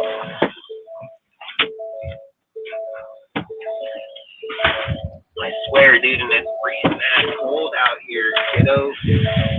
Alright, where the hell is Yay! Alright, man, don't be putting it up there on shit like that, alright? No, not all. You're a little goober butt, alright? You're a little goober. I'm gonna turn the heater on fucking like goddamn 20 degrees outside right now. All right, so basically, so Ozzy, 108 yards, 36 receiving, 2 touchdowns, 1 fumble. Good with that? Yeah, I'm good with that. And like I said, we'll adjust his touchdown according to how we look at the receivers, all right? Now going with Adams, where, Noah, what do you see with Adams?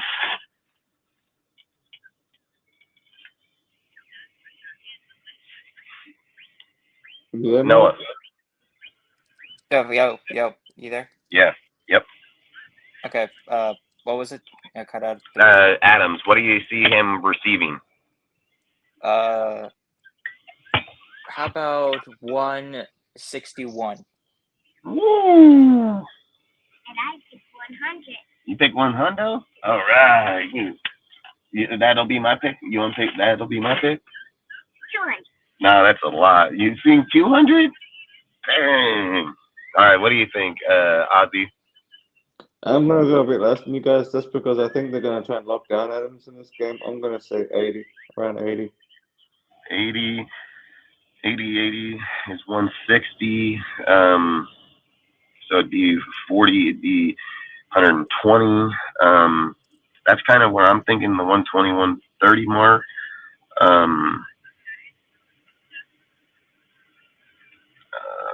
I'm gonna say 135. You guys good with that? 135? Yeah, I Yeah, can live with yeah. that. I mean, 135, because I'm just splitting yours and then putting 5 for me. I You know what I mean? Yeah, I get Like, you're doing average. yeah, because if we split your guys' and then that would put us at, if it was 40, it'd be 120, and then if I just put 15, which would be mine, so I'd just say 135 yards. I think you got an echo on your side. What do you think touchdown? For Adams? I'm gonna say 0. Let's do 1 touchdown. I'm gonna do 1 too. So we'll do 135 and 1 TD. Do you see Adams fumbling the ball? No. Hang on. I'm trying to fix something real quick. Do you see I Adams think fumbling it my was- nuts? No, I'm just kidding. I say 0 fumbles for Adams, but I don't see him getting a touchdown either. I just feel like they're putting up Ramsey or someone on him, so I think it's gonna be a tight battle. But I think he's still gonna get some yards, but I don't think he gets a touchdown. I think Ramsey's dad is gonna fucking put the beat on him. I hope so. I hope you're right. To be honest, I hope fucking you're right. Renfro. Fucking bring Renfro over there. I'm going with my gut on this one. Just have a feeling that's going to be more of a Mayer and Jacoby show.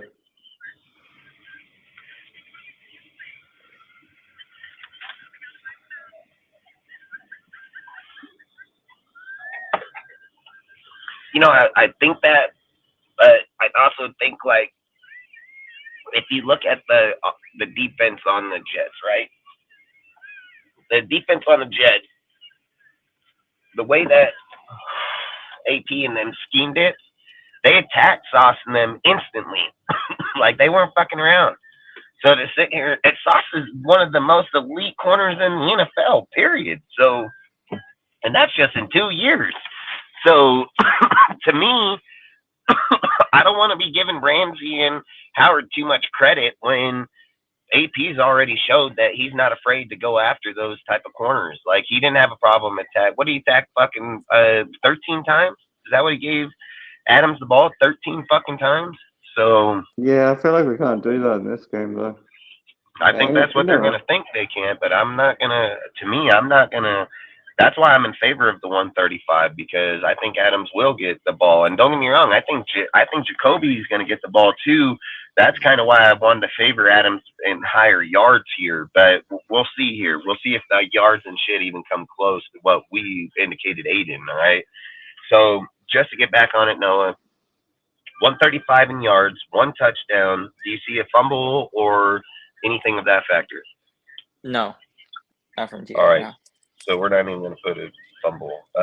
Now we're going to go to Jacoby Myers. What do you think Jacoby's yards are? 100. 152? No, 152. 152? Gosh, dang, man. All right, what do you think, Noah? I think he'll have 37 yards receiving. Ooh. What do you think? Ozzy? I'm saying 105. 105. Because I just feel like it's going to be the opposite. Because I think that it's going to be the opposite as last week. Adams had the yards last week. 60, so 30 would be 70. So we're looking around 70 yards. What's yours? I can remember that. I'm gonna say like 85. We good with 85? Yeah, Yeah. 85. Yeah, me too. All right, 85 yards. We're good with 85. Yeah. And again, it's just average. Like you say, you picked 40, you picked 105. Puts us right around 40 and 105 is going to be about 60. It's going to be 30, so it puts us around 70. Again, I just had 15. It's going to be 185. It's just so you guys know how we got the number. What do you think is the touchdowns? I say 1 touchdown. Yeah, I'll say 1 touchdown. I'll go with the 1 TD. Can I? Yeah, what do you think? Touchdowns? He's gonna be on. Oh, my bad, shouldn't cuss. But he's gonna be on fire. He's fire right Is he? All right, man. Give him 5. I agree. I love the energy you bring for our team. Love it. now. I did way more than the others. All right. So where do we see? So we basically see Jacoby 85 yards, 1 TD. Yeah, that sounds about right. No fumbles, no drops, anything. I mean, drops, I don't want to do drops because that could be anything, and I don't want to determine drops on our drops versus their drops or bullshit. I'm going with your numbers, kiddo. So I got your vote. So we're just going to do yards and touchdowns is basically so if people know. Yeah, I'm good with that. Michael Mayer, where do you guys see? So starting with Ozzy, what do you think yards? 65. 65? Yeah, 65. 132. Dang. What do you think, Noah? 42. I picked way 42 would put us around 50, about 50 Sounds yards. about right. Yeah, I that's picked about the right. biggest number. 50 yards. Dad, don't I pick the Oh yeah. Hey.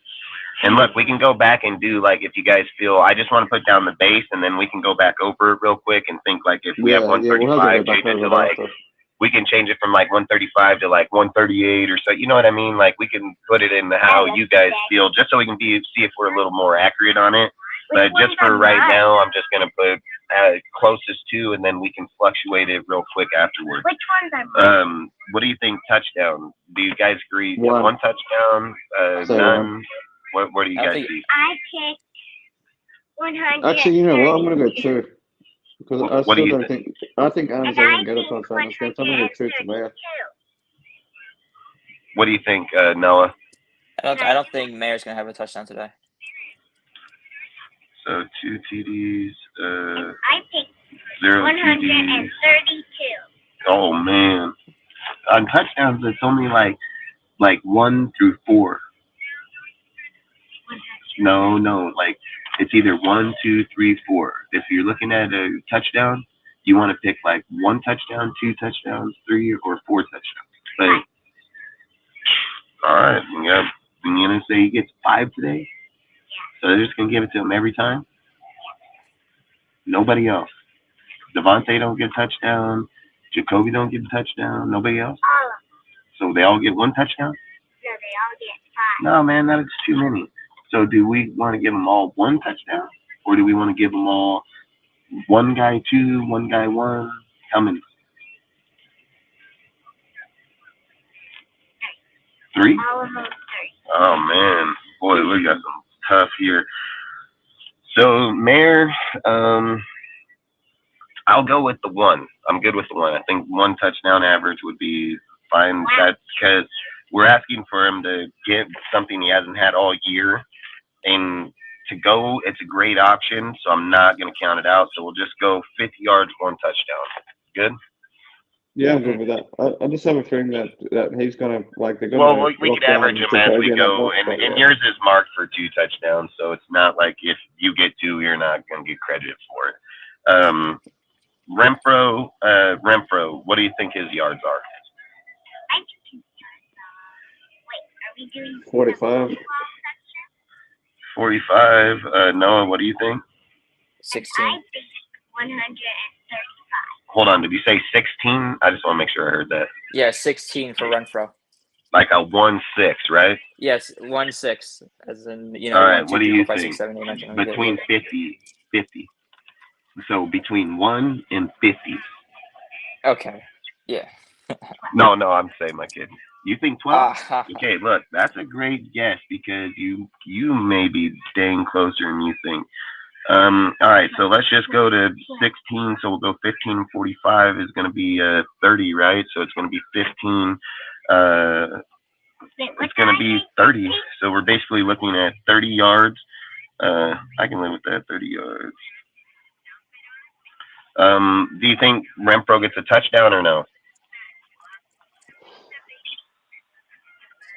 Yeah, say if Mayer's only getting 1, I'll give 1 to Renfro. Yeah, we're gonna You go think back over it after. You think I feel like the Renfro gets 1 touchdowns TD are- today? Yeah, we're probably going to go back over the TDs after. We've got too many. I think. Yeah, for damn sure. What do you think? I would Yes or no? 1. Salute, Seth. Appreciate you, bro. Yeah, Noah, what do you get think? 1, I say no. Can I do? yeah. Wait, which one all 3 are? You think yes or no? Yeah. I'll say we yes, get 1 because I touchdown. think 1 Aaron doesn't touchdown for get it. Renfro. What are we All right, so Renfro gets 1 TD. 1 TD. I'm gonna say 0, man. I can't see him getting a touchdown. I There's say nothing 3. that indicates I him. say 3. You say 3? Yeah. God dang, kiddo. Yeah. All right, if we're adding her 3, man, that means that Renfro's getting 2 today. Records will be broke. I'm just going to say 30 yards and 1 TD from Renfro, all right? That'll be your guys' average. I'm saying no touchdowns from him. Tucker, what do you think Tucker is? Oh, so we went 30 yards. That's right. All right, so what's Tucker's I say about 40. No, actually, no, about 30. Yeah, I was going to say 31. So About 30. we'll just say we think Tucker's getting 30 yards. I mean, that we can just say that, right? Yeah, about Yeah. that. Do you think Tucker gets a touchdown? No, No. I think they're gonna use him more on like jet sweeps and that kind of deal. Maybe one I'm just gonna 15 make yard it. pass. I'm gonna make it clear for me. I think that Tucker gets 50 yards, and I think he gets a touchdown, and I think he gets it on a burner. And I think he burns somebody in the outside or across the middle. I think Tucker gonna get a good. I wanted to say that, but then I was like, I'm gonna say 50. I'm gonna say for me is 50 yards. And I think 152. Yards, a TD. Daddy, I think On one play. 152. Daddy, I think 152. I'm gonna write that down just because I think you never fucking know if you get any numbers like this. I'm gonna buy a lotto ticket and give you I'm gonna pick the highest number. Nobody else is. Okay, so basically, but just for as us as a group, we're gonna say Tucker 30 yards, no touchdowns. yeah, Does that sound right? Yeah. Does that sound right? We can do that. I'm just saying for me, bold take, 50 yards, one touchdown, one play. And Might be more, might be less, but Wait, that's what just are we all I'm thinking. All right, so basically, if we go back over our touchdowns, right? Yeah, good. We have 1, 2, 3, 4 touchdowns, and our quarterback's only throwing 2. Do we want to change Aiden's passing touchdowns? Who's got the passing touchdowns? I do. We have I'm gonna Adams say with this. 1, Mayer with 1, Jacob or both Mayers with 1, and Renfro with 1. Is that 4 or 5?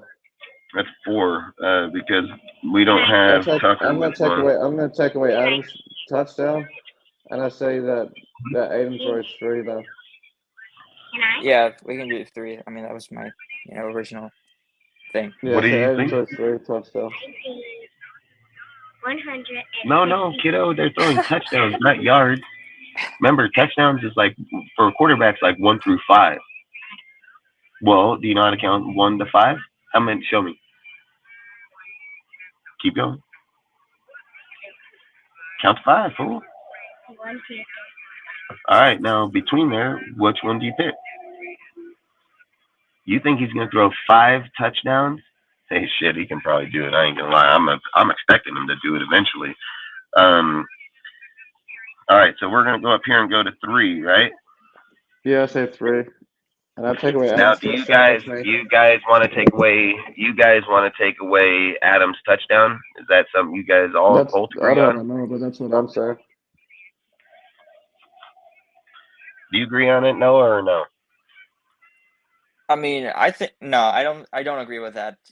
I still think he gets his TD today. All right, so let's do it like this. We have 4 people. Remix, can you hear me or no? Yeah, I can hear you. All right, so let's look at it like this. We got Aiden with 3 passing touchdowns, right? Looking at this, dude, I think this is crazy. I gotta do the math on this real quick, but I think our yardage is like fucking close.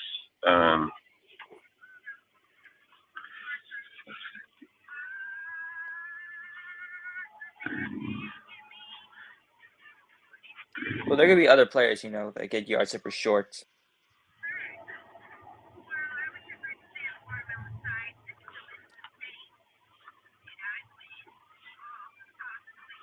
With what we have here, we'd be at 370. We picked around 300. Long story short, we have 4 players that are indicating touchdown. Renfro, Mayer, Jacoby, and Adams.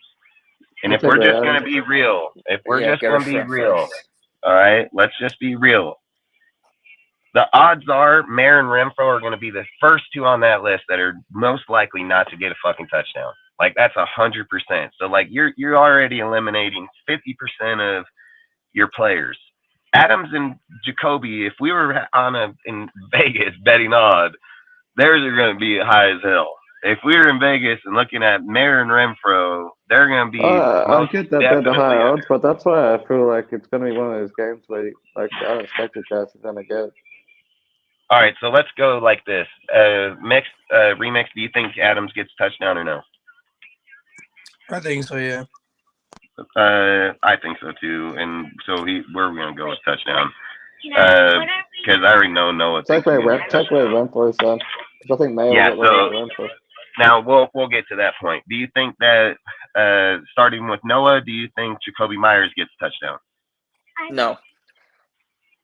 Okay. Do you think Will? Do you think so, or Ozzy? Yeah, I think Mayo get Mayo or Myers. Meyer. Meyer. The My tight bad. end? Meyer. Jacoby Myers Myers. the wide receiver. Yeah, I think Jacoby gets one. And Noah, I don't know if you knew that's who I was talking about. Do you think yes or no? Sure, I guess, and yeah. All right. Remix, yes or no? I'm gonna say no for that one. See, I'm kind of with you on that one, so we're gonna leave this one for a moment. Yeah, hold on 1 minute. What do you think? Do you think he gets a touchdown, or do you think no? You do think he does? All right. Well, you guys win. So Jacoby gonna get the touchdown. All right. Mayer, Michael Mayer, Remix. Do you think yes or no?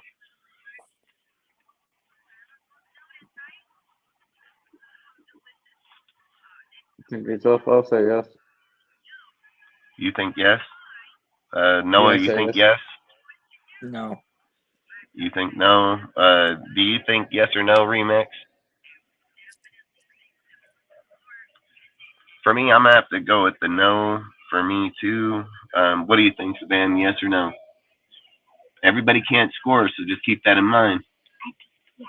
All right, man. Once Remix figures to come back, salute out. Appreciate you, bro.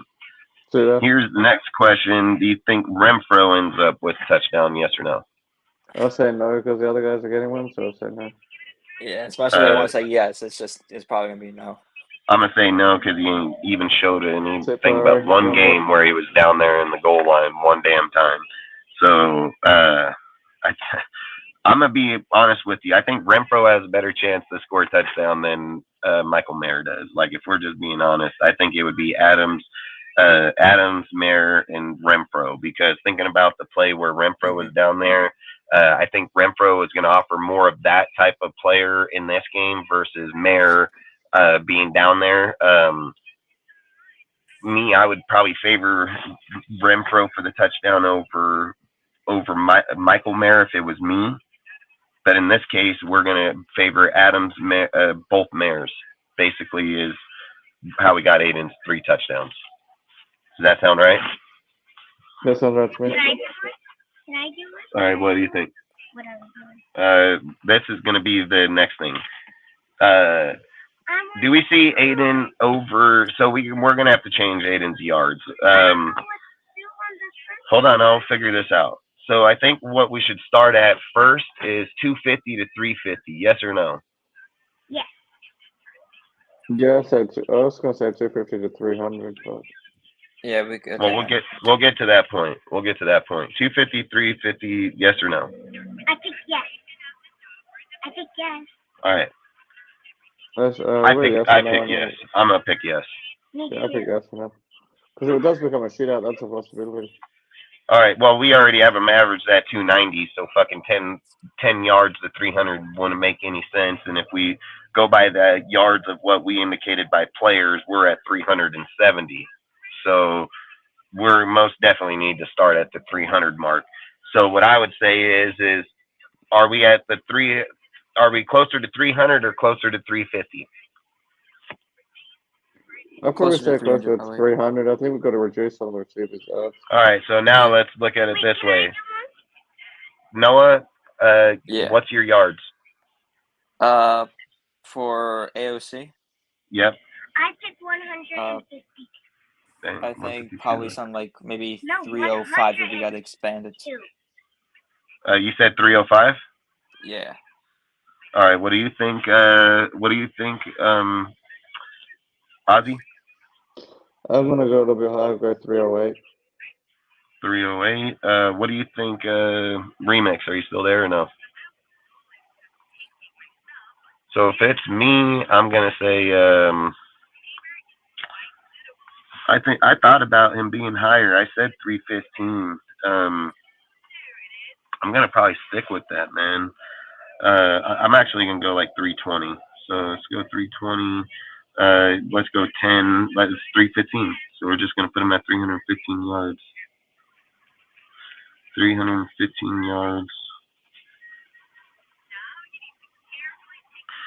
All right, so 315 yards, 3 touchdowns, 1 rushing touchdown is where we see Aiden.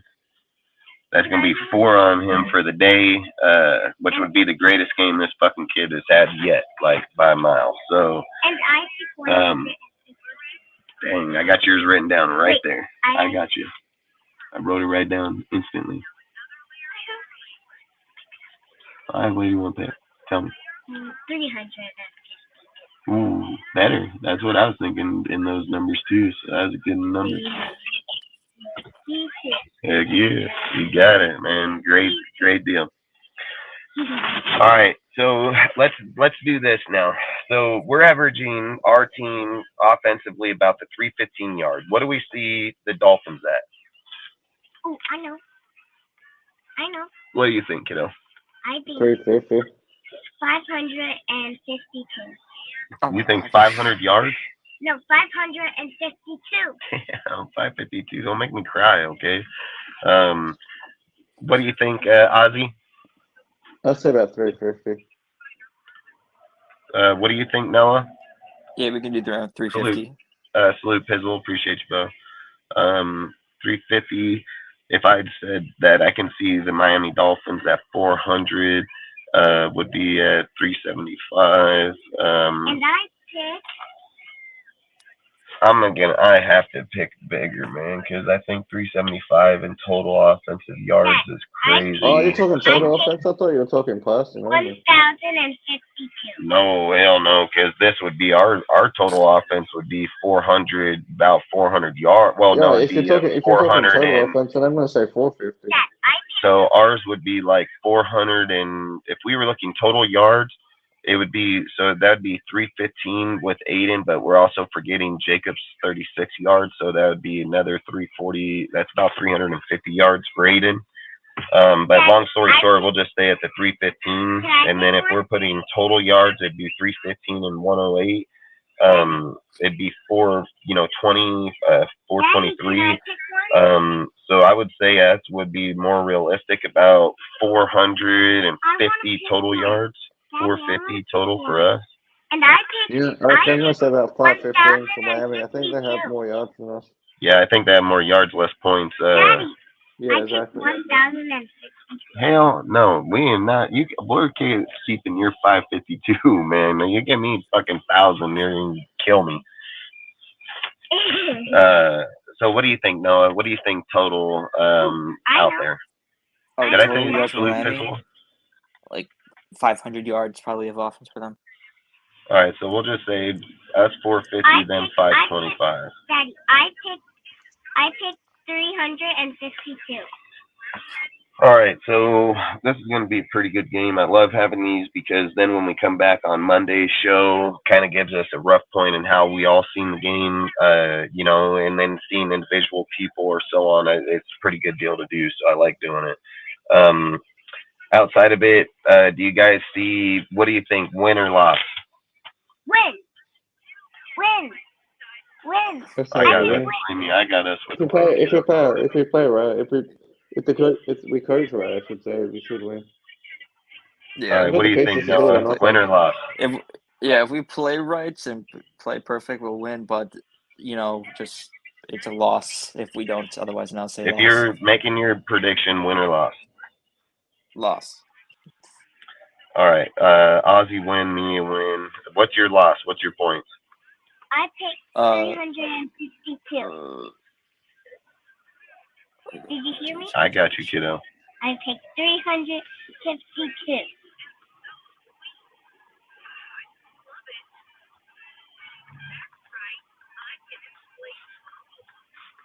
Ozzy, do you know what yours is? Yeah, mine Well, is for winning, Yeah. I'm just saying because if our defense can step up, like if they can play how we think they like how they're playing up against lesser teams, if they can show up in this game and hold the Dolphins to like 24, I think we can win. What's your score? My score would be like 27-24. Or 30, maybe 30-24 actually. Make it 30-24. Because It's we had funny. three touchdowns because 28, 31. So you're saying 31-24? Yeah, because I'm saying like basically you got Aiden's three touchdowns, Josh Jacobs touchdown, plus a field goal. Yep, I've said before you said yours, mine was actually 28-24. That was mine. That was my score. Salute, Rich. Appreciate you, bro. I picked 452. All right, I got you. Noah, what was yours? My score game? Yeah. 41-31 Miami. You said 41-31? Yeah. 31 Miami. We could be like that, man. AP ain't getting the fucking job. I'm gonna tell you that right fucking now. Yeah. Yeah, we could beat 41-31, and I mean, us getting 31 is gonna be. That's not realistic. I mean, let's just be real. It's gonna be like the realistic is that if the Dolphins have a 41-point game, it's gonna be like 41-20. Like that's what I would probably put the points more realistically. I took 100,000. Damn. And look, and that's going to come down to our final topic before we get up out of here, before the pregame and everything, because we got 30 minutes, so we got to watch it, pay attention to it. So just so we see, we're looking at a basically 28-24 for me, 31-24 for Ozzy, 41-31 for God damn it, fucking Noah, and then I don't know, Remix. You want to give a score in there? Yeah, for sure. I'm going to say for us, we're going to win 34-20. I'm going to say 24. 34-24. A win. Remix.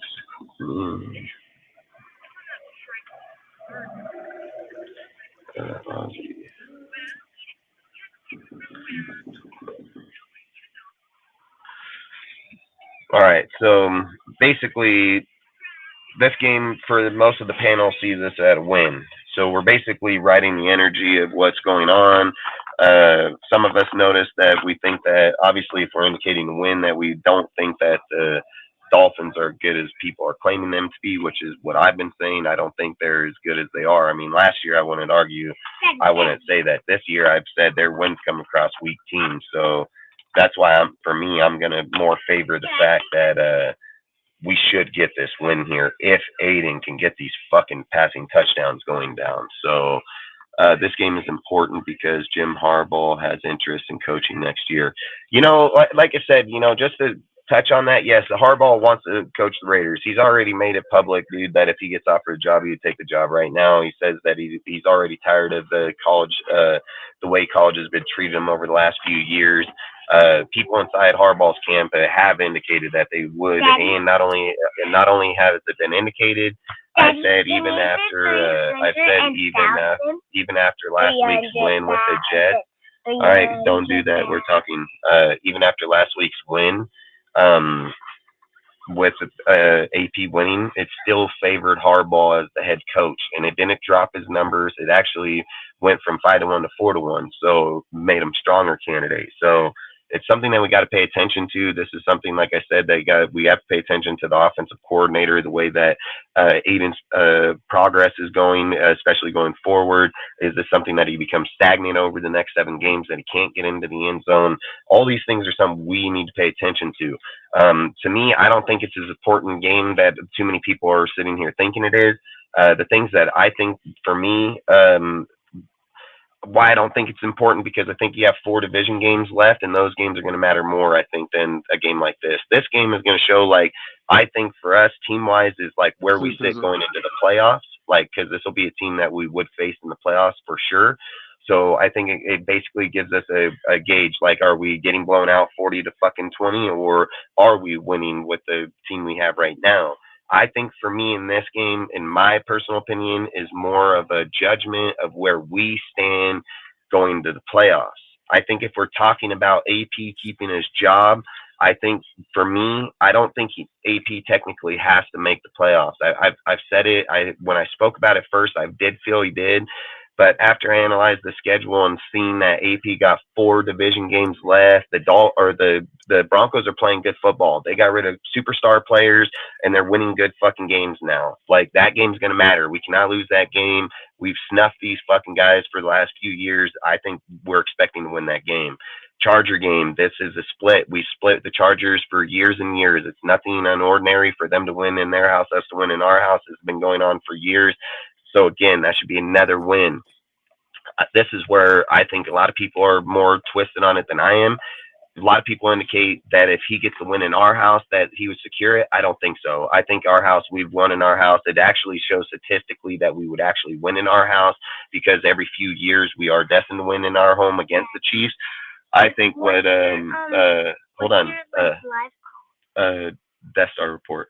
Death Star report. Yeah, Raider content, baby. Yeah. But I think what it would mean, like, to me, and you guys put me on the deal and put me on the spot, because that's what I love about being YouTube and having what we are. If he wins the Bronco game and he wins the Charger game and he goes into Kansas City on Christmas Day and beats Kansas City, he's going to get the job.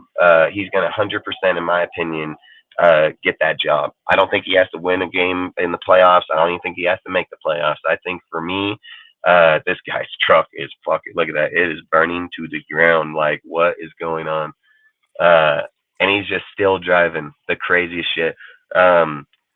The things you see in life are just mind blowing, dude. Like, I'm not even lying. But long story short, I think that game in Kansas City on Christmas Day is, for me, I think it's going to be the defining factor of how Mark and them are going to look at our team going forward. Because at the end of the day, I keep saying this to people all the time. It's not about going to a playoff game and beating a team you don't see for years and years. The thing about Miami is you'll face them for 3-4 years, and then you won't see them for 3 or 4 years, and then you're just going to see them in a playoff game, because that's the way the AFC works. Is the other 8 games or 9 now, depending on how they're looking at it, is usually determined by 4-year spans, 4-year spans in the NFL. So we'll see a certain set of teams in a certain divisions for 4 years, then they split that, and then we'll see another deal. Salute, Eric. Appreciate you, bro. Eric's over there in Vegas right now, man. Fucking walking around partying. When you get lit already. Yeah, exactly. So that's why I say, to me, I don't think the Dolphins game is as big as a lot of people are making it to be. I think the Chiefs is where you need to focus the point on your coach. Is the Chiefs have been the most dominant team in our division, hands down, not even a debate about it. And going into the Chiefs atmosphere on Christmas Day is massive. The Chiefs are not, I said this last year where people said, oh, the Chiefs will lay down, they'll let us go. And I said, nah, bullshit. I said it's bigger than that. It doesn't matter if the Chiefs are set to go into the playoffs or not. It's a division rival, bro. They don't give a fuck. They'll play their starters just so you can't one up them, period. And what ended up happening? Exactly what I said. They even did the ring around the rosy on us and fucking flipped us off to our faces, literally putting the nasty beating straight to us. And they were already in the goddamn playoffs by a mile. So, like I said, division games matter massively. And if AP can go in on that game where Andy Reid is not only look to win that game, but should win that game, I'm telling you, that's where I think the game of where AP will get that tag removed. I don't even think if AP beats this team today, I think his odds would still probably stay where they're at, because I think when you take the logic football fan and the logic people that are betting on this, that's why Miami's not fucking smoking the Raiders by 25 points. You know what I mean? Like, they know the same thing, that this could get stagnant at a certain point, especially watching them in Germany against the Chiefs, where they just got 9'd on by the Broncos. Like, there's a lot of inconsistencies here. But what do you want to add to it, Eric, while you're out there? Oh, wait. You say what? Just talking about the end, basically getting ready. Can I do something? What do you want to do? I want. Oh well. Oh, Basically what I was gonna say is like what are your opinions? Like how do you feel about and basically what I was talking about was for me, just off topic and like what I was saying about AP having to win or lose this game, I don't see it to be as important because I see other games that mean more than this game. I think this game just more gauges us for playoffs and if we play them, how far we are away from them. But I think like for me, like I was saying for AP to keep his job in conversation was just that the division games to me have more meaning behind it than just one game against a team like the Dolphins. Okay, babe, we will when we leave. I told you we're gonna get ready to go soon. But I just basically you haven't been on the whole time, so basically I just want to basically hear how you feel about going into this game and where you see us. well, as for this game, honestly, Dustin, I mean, now if he wins this game, of course that'd be good. But like you said earlier, I'm not banking him being interim coach on this game.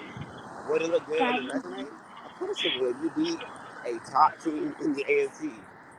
But no, like you said, the true tests are your division rivals.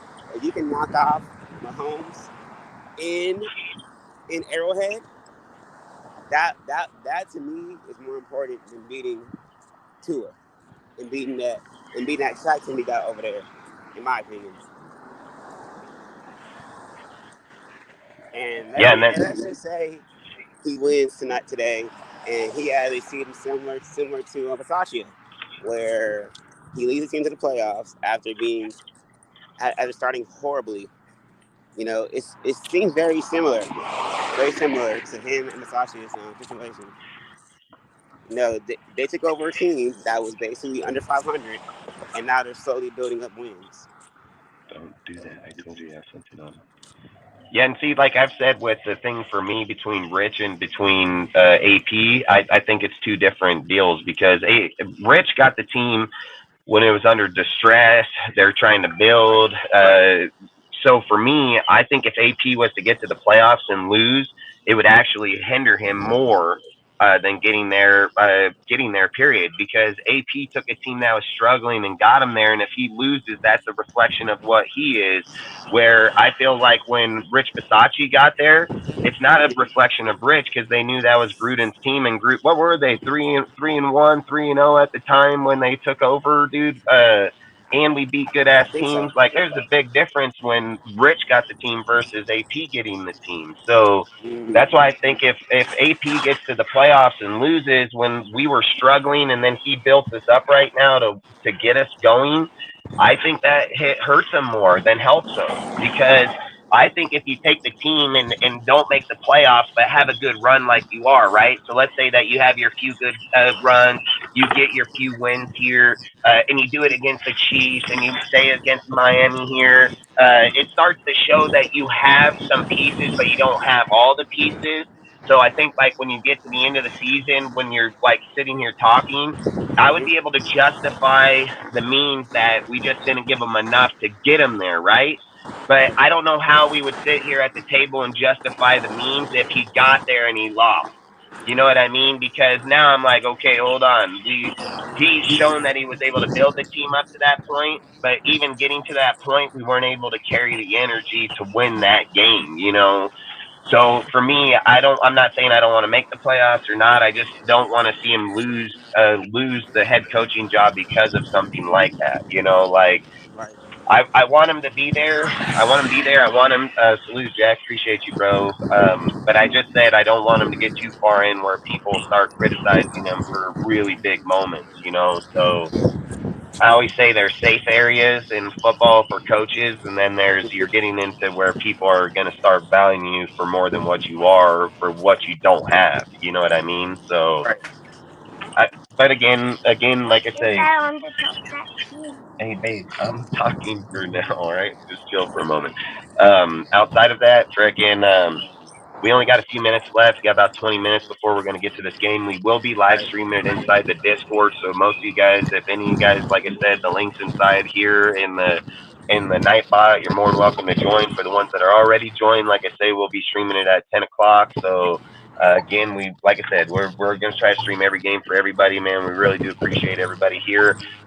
Does anybody have anything they want to add before we get off here and go watch the game? Is there anything you guys want to see? Is there anything you're expecting to see? Will you be disappointed if you see something? We'll start with you, Eric. What is your high and what would be your low in today's game? I know. Hold on, we'll wait for your turn. Daddy, there's scratch on my chin. Eric, did you hear me? Wait, I didn't hear you. Oh, all right. No, he's going across the crosswalk. I see it. What happened there?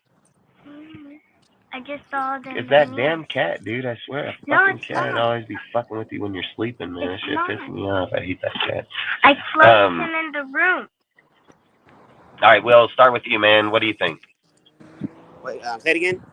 Oh, I was gonna say, what do you think what's your highs for today, and what would be your low for today? Well, my highs would be to upset the Dolphins. That would be my high. My low is that we get put 70 on us like Denver did.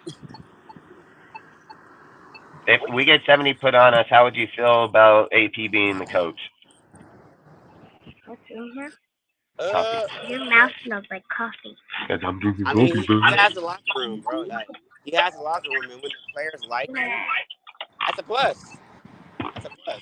So I guess here would be the question: does the locker room wave over getting your ass beat by 40 points? Oh, that's tough. That's tough right there, man. That's tough. I mean, sure, locker room behind you, but if you get beat up by 40, bro, I don't know what to say. I don't know if that's bad coaching or that's just bad scheming, like not being properly. Then would it be coincidence that good teams did it to us, especially like when you're looking at the Bills doing it to us earlier in the season, and then now them doing it to us too? You know what I mean? Like, Right. I don't think you find that to be coincidence right. in those And the Dolphins are points. a way better team than the Bills. Way better team. Yeah. But a way better team. Nope, I agree. All right, Remix, what do you think? Highs and lows, man, for today. I mean, a high of definitely the win, upsetting the Dolphins. A low, it would be to see Aiden have the worst game of his career. So, throwing picks after picks, I think that would be definitely the downside of it. But I would probably say like getting smoked by them, like I don't know, like 50-20, something like that. I feel like that would be the upsetting part. Nope, I agree, man. I mean, like I said, to be up on a high like we are right now with the last few games, and then to go in here and be embarrassed like that, I don't think it'd be too easy for me to settle down. I've always said I can take a loss if it's a 17-20 loss, well fought game, but I can't take a loss if we go from playing the teams we played like I've been talking about, and then finally playing a team that has the offensive side, and then our defense just isn't as true as it is. So, long story short, I would agree. Noah, what is your highs and lows today? Look how many birdies there are. I think the high for this team would be the defense being able to hold Miami, less than 24 points. Daddy, That's what I said. Just keep the running backs contained, keep Tua inside the pocket, and make sure you at least keep two men on either Waddle or Hill every other play, because those two are going to burn you if you let them get past you. And I guess a low would be, I want to catch if we just get shut out straight up. Daddy, I want to catch that little birdie. Yep, nope. I think, like you said, it'd be a pretty tough deal. I agree. Ozzy, what would be your highs and lows for today, man? My high would be kind of what we talked about with Aiden. Like if Aiden can really take that next step in his development, you spread the ball around, get like 3 touchdowns, like 300 yards. You're not. And then my low would be that if our defense take this, go send in the back. isn't what it's looked like against other teams, like, and we get our ass beat. Like if it's like our secondary gets torched, D tackles can't get pressure, and like if our defense goes back to looking like shit again once we play like we did against the Bills, right? If we go back to looking how we did against the Bills, then that kind of proves one thing, and that's that our defense was still what it was before, and it hasn't really improved the way we thought it has. That would be my low. But like you said before, if we can lose even if we lose the game, say 24-21 or something, I can live with that. But if we get belted and it looks like our secondary is getting torched now, and they're running free down the gut against our D tackles, I'm not going to be happy. Yeah, I think for me, like, I agree. I think for me, high and lows is like my high is that we need to see Aiden most definitely show the hell up, man. I mean, it's not even about if the team or this or it's about Aiden. Like my high is for Aiden. Like Aiden needs to show up, show he can be a quarterback in these type of games right here. Show that he's developing. Show that he's not getting stagnant, holding the ball too long, things like that. So that'd be my high. Watch Aiden go out there, put up about 3-4 touchdowns. Be great high. Low, man, I mean, obviously would be as if he didn't. And the other low would be as if the defense isn't as true as it is and gets dusted on by an offense like the Dolphins. Like, so I think that would be a low for me is that if the defense doesn't show up like we expect it to. So I think that would become my low of the day. And again, I think the final deal for me, and like I've said, like my number one pick has been for Harbaugh since the coaching change, and it's been for Harbaugh since we got Josh McDaniels. So my coaching is not going to change because of AP where he comes from or a few games of people. Hold on, a few people showing up and playing well. I mean, I've always looked at it, dude. Guys like Harbaugh, they don't come along very often. Their success is not driven off of other people. Their player development, skill sets, things of those are you just don't get every day. Get a guy like that. There's a reason. Yeah, bringing players coaches. Yeah, and there's a reason that every single time that something happens is the number one name up out there out of anybody. It's not because the guy sucks, So for me, my high is we win and the Dolphins got wins. Heck yeah. And then my low is when the Dolphins won and then we won. Man, that's a good dang take. Good job, kiddo. You're doing good. But that's how I feel because I've said it like. Games like this ain't gonna change my mind about it's not gonna change my mind about how I view AP because I view the sport. I see it for what it is, and I've always said it. The guy wouldn't even have the job if Josh was the head coach for the rest of the year. He wouldn't even be looked at, wouldn't even be conversated on. He wouldn't even be a candidate in the following year to any team in the 32 teams across the NFL. So for me, I've always said I'm a judge. Fair, not biased. I've said that Harbaugh's resume is massively longer. I just think today would give AP that much more credit forward if he wins. I think if AP loses this game, it's going to show the NFL and people, just like I've said, and you're going to watch Raider Nation turn on them, dude. If it's a fucking 20-point blowout, you'll see the true colors of Raider Nation because Raider Nation only supports people that are winning, and that's facts. So outside of it, at the end of the day, I'm riding with AP. I've said it. Whoever our coach is, I'm going to ride with. That's how I've been my whole entire life. And until AP shows otherwise, I'm going to roll with AP. But at the same time, I'm not fucking blind about sitting and saying that, hey, we need to fucking make goddamn sure Harbaugh is not just look past. Like, you can't do that. It was like dudes came in the lives in week one. Remember? They came in week one. They sat and said, oh, do you think about Aiden and this and that? And I said, hell, fuck yeah, I did. I just said he should have took over in the preseason. Look where he at now. See, all these guys want people to change how they look because that's how they view it. I don't look at it like that. I said that fool wasn't going to be the quarterback. I said he wasn't going to be it all year. And I said Aiden would take that shit over sooner than later. Like, the whole thing. And I even said when people were advocating even the Hoyer deal, I said the reason they went Hoyer was because they don't want to make a change. When Aiden takes over, he's going to take over. It's exactly what I said, and that's exactly what happened, dude. So I don't change my shit because other people's opinions or how they view. I've played this game for a long time. I know how the motherfucker's done. So I don't need other people to tell me how to view these things, all right? Like, what I ask is how other people are viewing it, how you guys think about it, how you feel about it, man. Maybe it'll help me change or what I see. But for what I know, Harbaugh is by far the guy that deserves the job. Now, it's up to AP to lose that job. That's facts. So it's not about AP deserves it or he should be there. AP wasn't supposed to be there. That's facts. So it's up to AP to lose that job. And games like this will lose that job for him in the overall deal because, again, if it's a 20-point loss versus a fucking 7 or 4, that means you're competitive. It means that we're right there, and that's going to show more credibility on AP. If you go into this game, going to Miami, that all you're doing is changing the time zone, and you get dusted on over here, well, it's going to show about your coaching credibility. And those are things I've been talking about the whole entire fucking time. Like, can't just walk by a coach like Harbaugh that's done nothing but win, and is fucking undefeated fucking seasons. And I don't give a fuck if he gets the big bowl game and loses. It happens all the time. The difference is this motherfucker in the playoffs all the time. And it's just like I say about Baltimore. Baltimore is considered one of the best teams in all football. Guess what? They got a great regular season record, but their fucking playoff record sucks dick. Like, excuse me, because my kid. But long story short is that they suck. When they get the playoffs, they go home. But every person that looks and judges them right now, one of the best teams in the playoffs. This ain't nothing that or regular season, this ain't nothing that Baltimore ain't been doing for the last 5, 6 years. Maybe 10 or 20.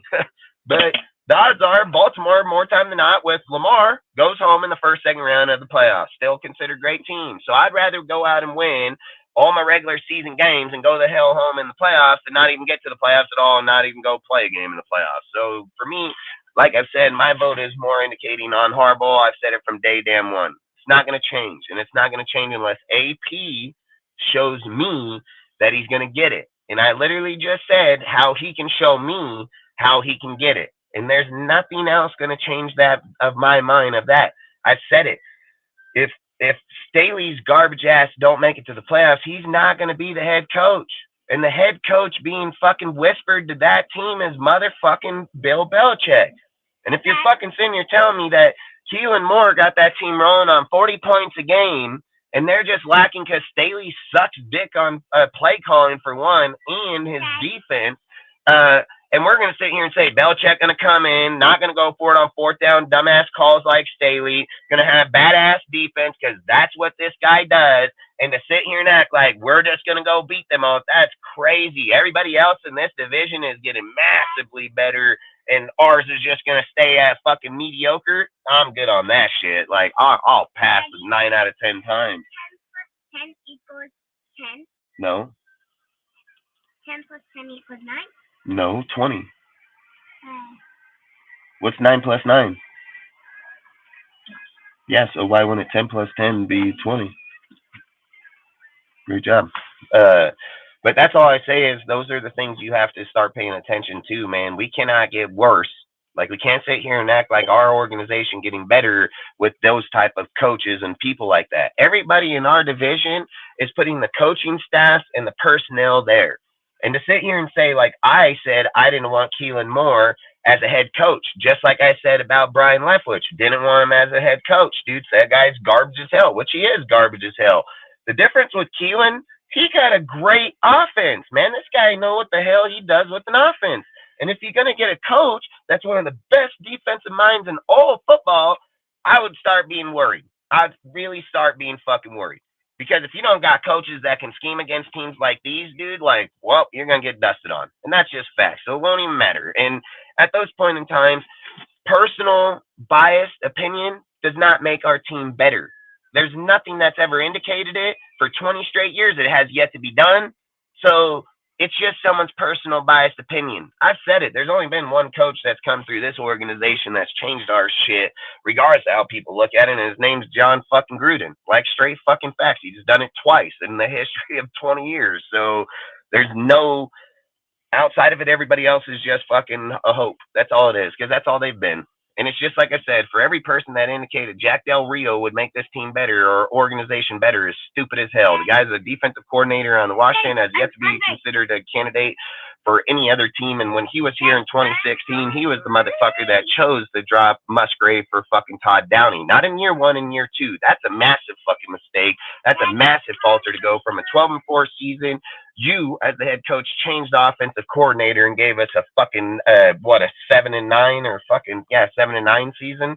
So hell fuck no he wouldn't be. So again, you can't look past how fucking coaches or people get there. Harbaugh's resources are massively, not just a little bit, they're massively umpire fucking champ Kelly in AP. And then the real question at the end of the day that you'd have to ask yourself is are we wanting to have a Champ Kelly built team, or are we going to want a Dobbs and Harbaugh built team? Because you can't sit here and say that if AP was to take over that job, that this is going to be a built team by AP. AP's resources are minimal. The resources that they'll come from is going to be from Champ Kelly. That's whose resources they'll be. So the offensive coordinator, defensive coordinator, player staff, personnel, going to be Champ Kelly's personnel. So then we're moving to a GM ran team. So that the direction that we want to go in, and things of those. I've said I'd rather have the best of both worlds, where Dobbs is one of the most successful damn GMs out there, period, within the NFL, and Harbaugh has done nothing but win, win, win in the NFL and in college. So again, I'd probably lean more in there just because of their resources. Like I've said, if we run low on an offensive coordinator or defensive coordinator, if Harbaugh doesn't have it, his brother's going to have it, and if he don't, he's going to know. Like, their resources just go so far and so deep. I've literally said Baltimore moved off one of the greatest defensive play callers in football, literally moved off him, went to a college coach, and has the exact same fucking result, and probably better. So again, I'm more favored in there. So, and I don't care how anybody feels about it, and they don't like it. I don't fucking care. I didn't ask their opinion. I didn't ask them to tell me my feelings. Okay, that's my opinion. Now, other people are entitled to their opinions. Other people are entitled however they feel. You feel that AP is a guy? Great. That's your opinion, dude. I ain't here to trash your opinion. You feel however the hell you feel. Go ahead. And outside of it, we'll see where we end up at the end of this year. And I've said it. I hope AP proves everybody wrong, because I've always said when I say something about a coach, it's only going to better our team if he does something. I'm not here to bash him. I'm not here to put him down. I'm just saying the facts. And if he changes the facts, then more credit to him, and he deserves it. So it actually favors him better in the conversation to prove us wrong. Like, that's all I'm saying. I've never put a coach down to say that he's not going to prove us wrong or better himself or not. I've given him the option to better himself and prove me wrong. Like, that's all I'm doing. So outside of it, if you guys have anything you want to add to this, we got about 4 minutes and we got to get up out of here real quick. So you guys want to add to it, man? Throw it out there, dude. Now or never. I ain't got anything to add. Anybody else? All right, Ozzy, got anything you want to add? All right, Remix, anything? No, not really. All right, man. Like I said, man, I hope that we get this dub out of here today. It's going to be a very great game.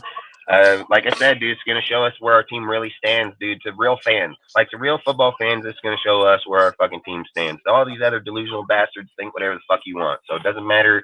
I can care fucking less. Like, I've always said, when we judge football in DSR, we're going to judge that shit as fair as physically possible, win or fucking loss, like straight facts. So outside of it, I encourage that AP going to get this win. I encourage our team to play at the highest level that we physically can, but we're also not going to be blind to conversation. So outside of it, I've picked our team. I think we can win this game. I think it could be a 27-24 win, favoring the Raiders. I've even indicated that I think it could be a 24-20 win.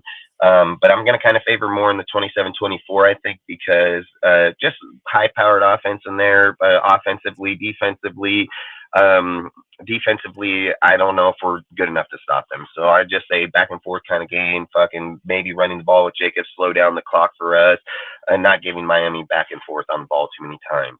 Outside of that, man, like I always say, DSR isn't here to dictate how people look at the team, or how we don't try to make you feel like you have to look at it the way we feel. I've always said DSR is an open panel, man, for open conversation and open discussion. There's not going to be nobody hated in anybody's view or how they view the team or how they discuss the team. I've always said in hot takes here in the team or on the channel, if it is going to be a discussion, it's going to be a debate. There's no hatred towards anybody on the panel. There's no hatred after being on the panel or not.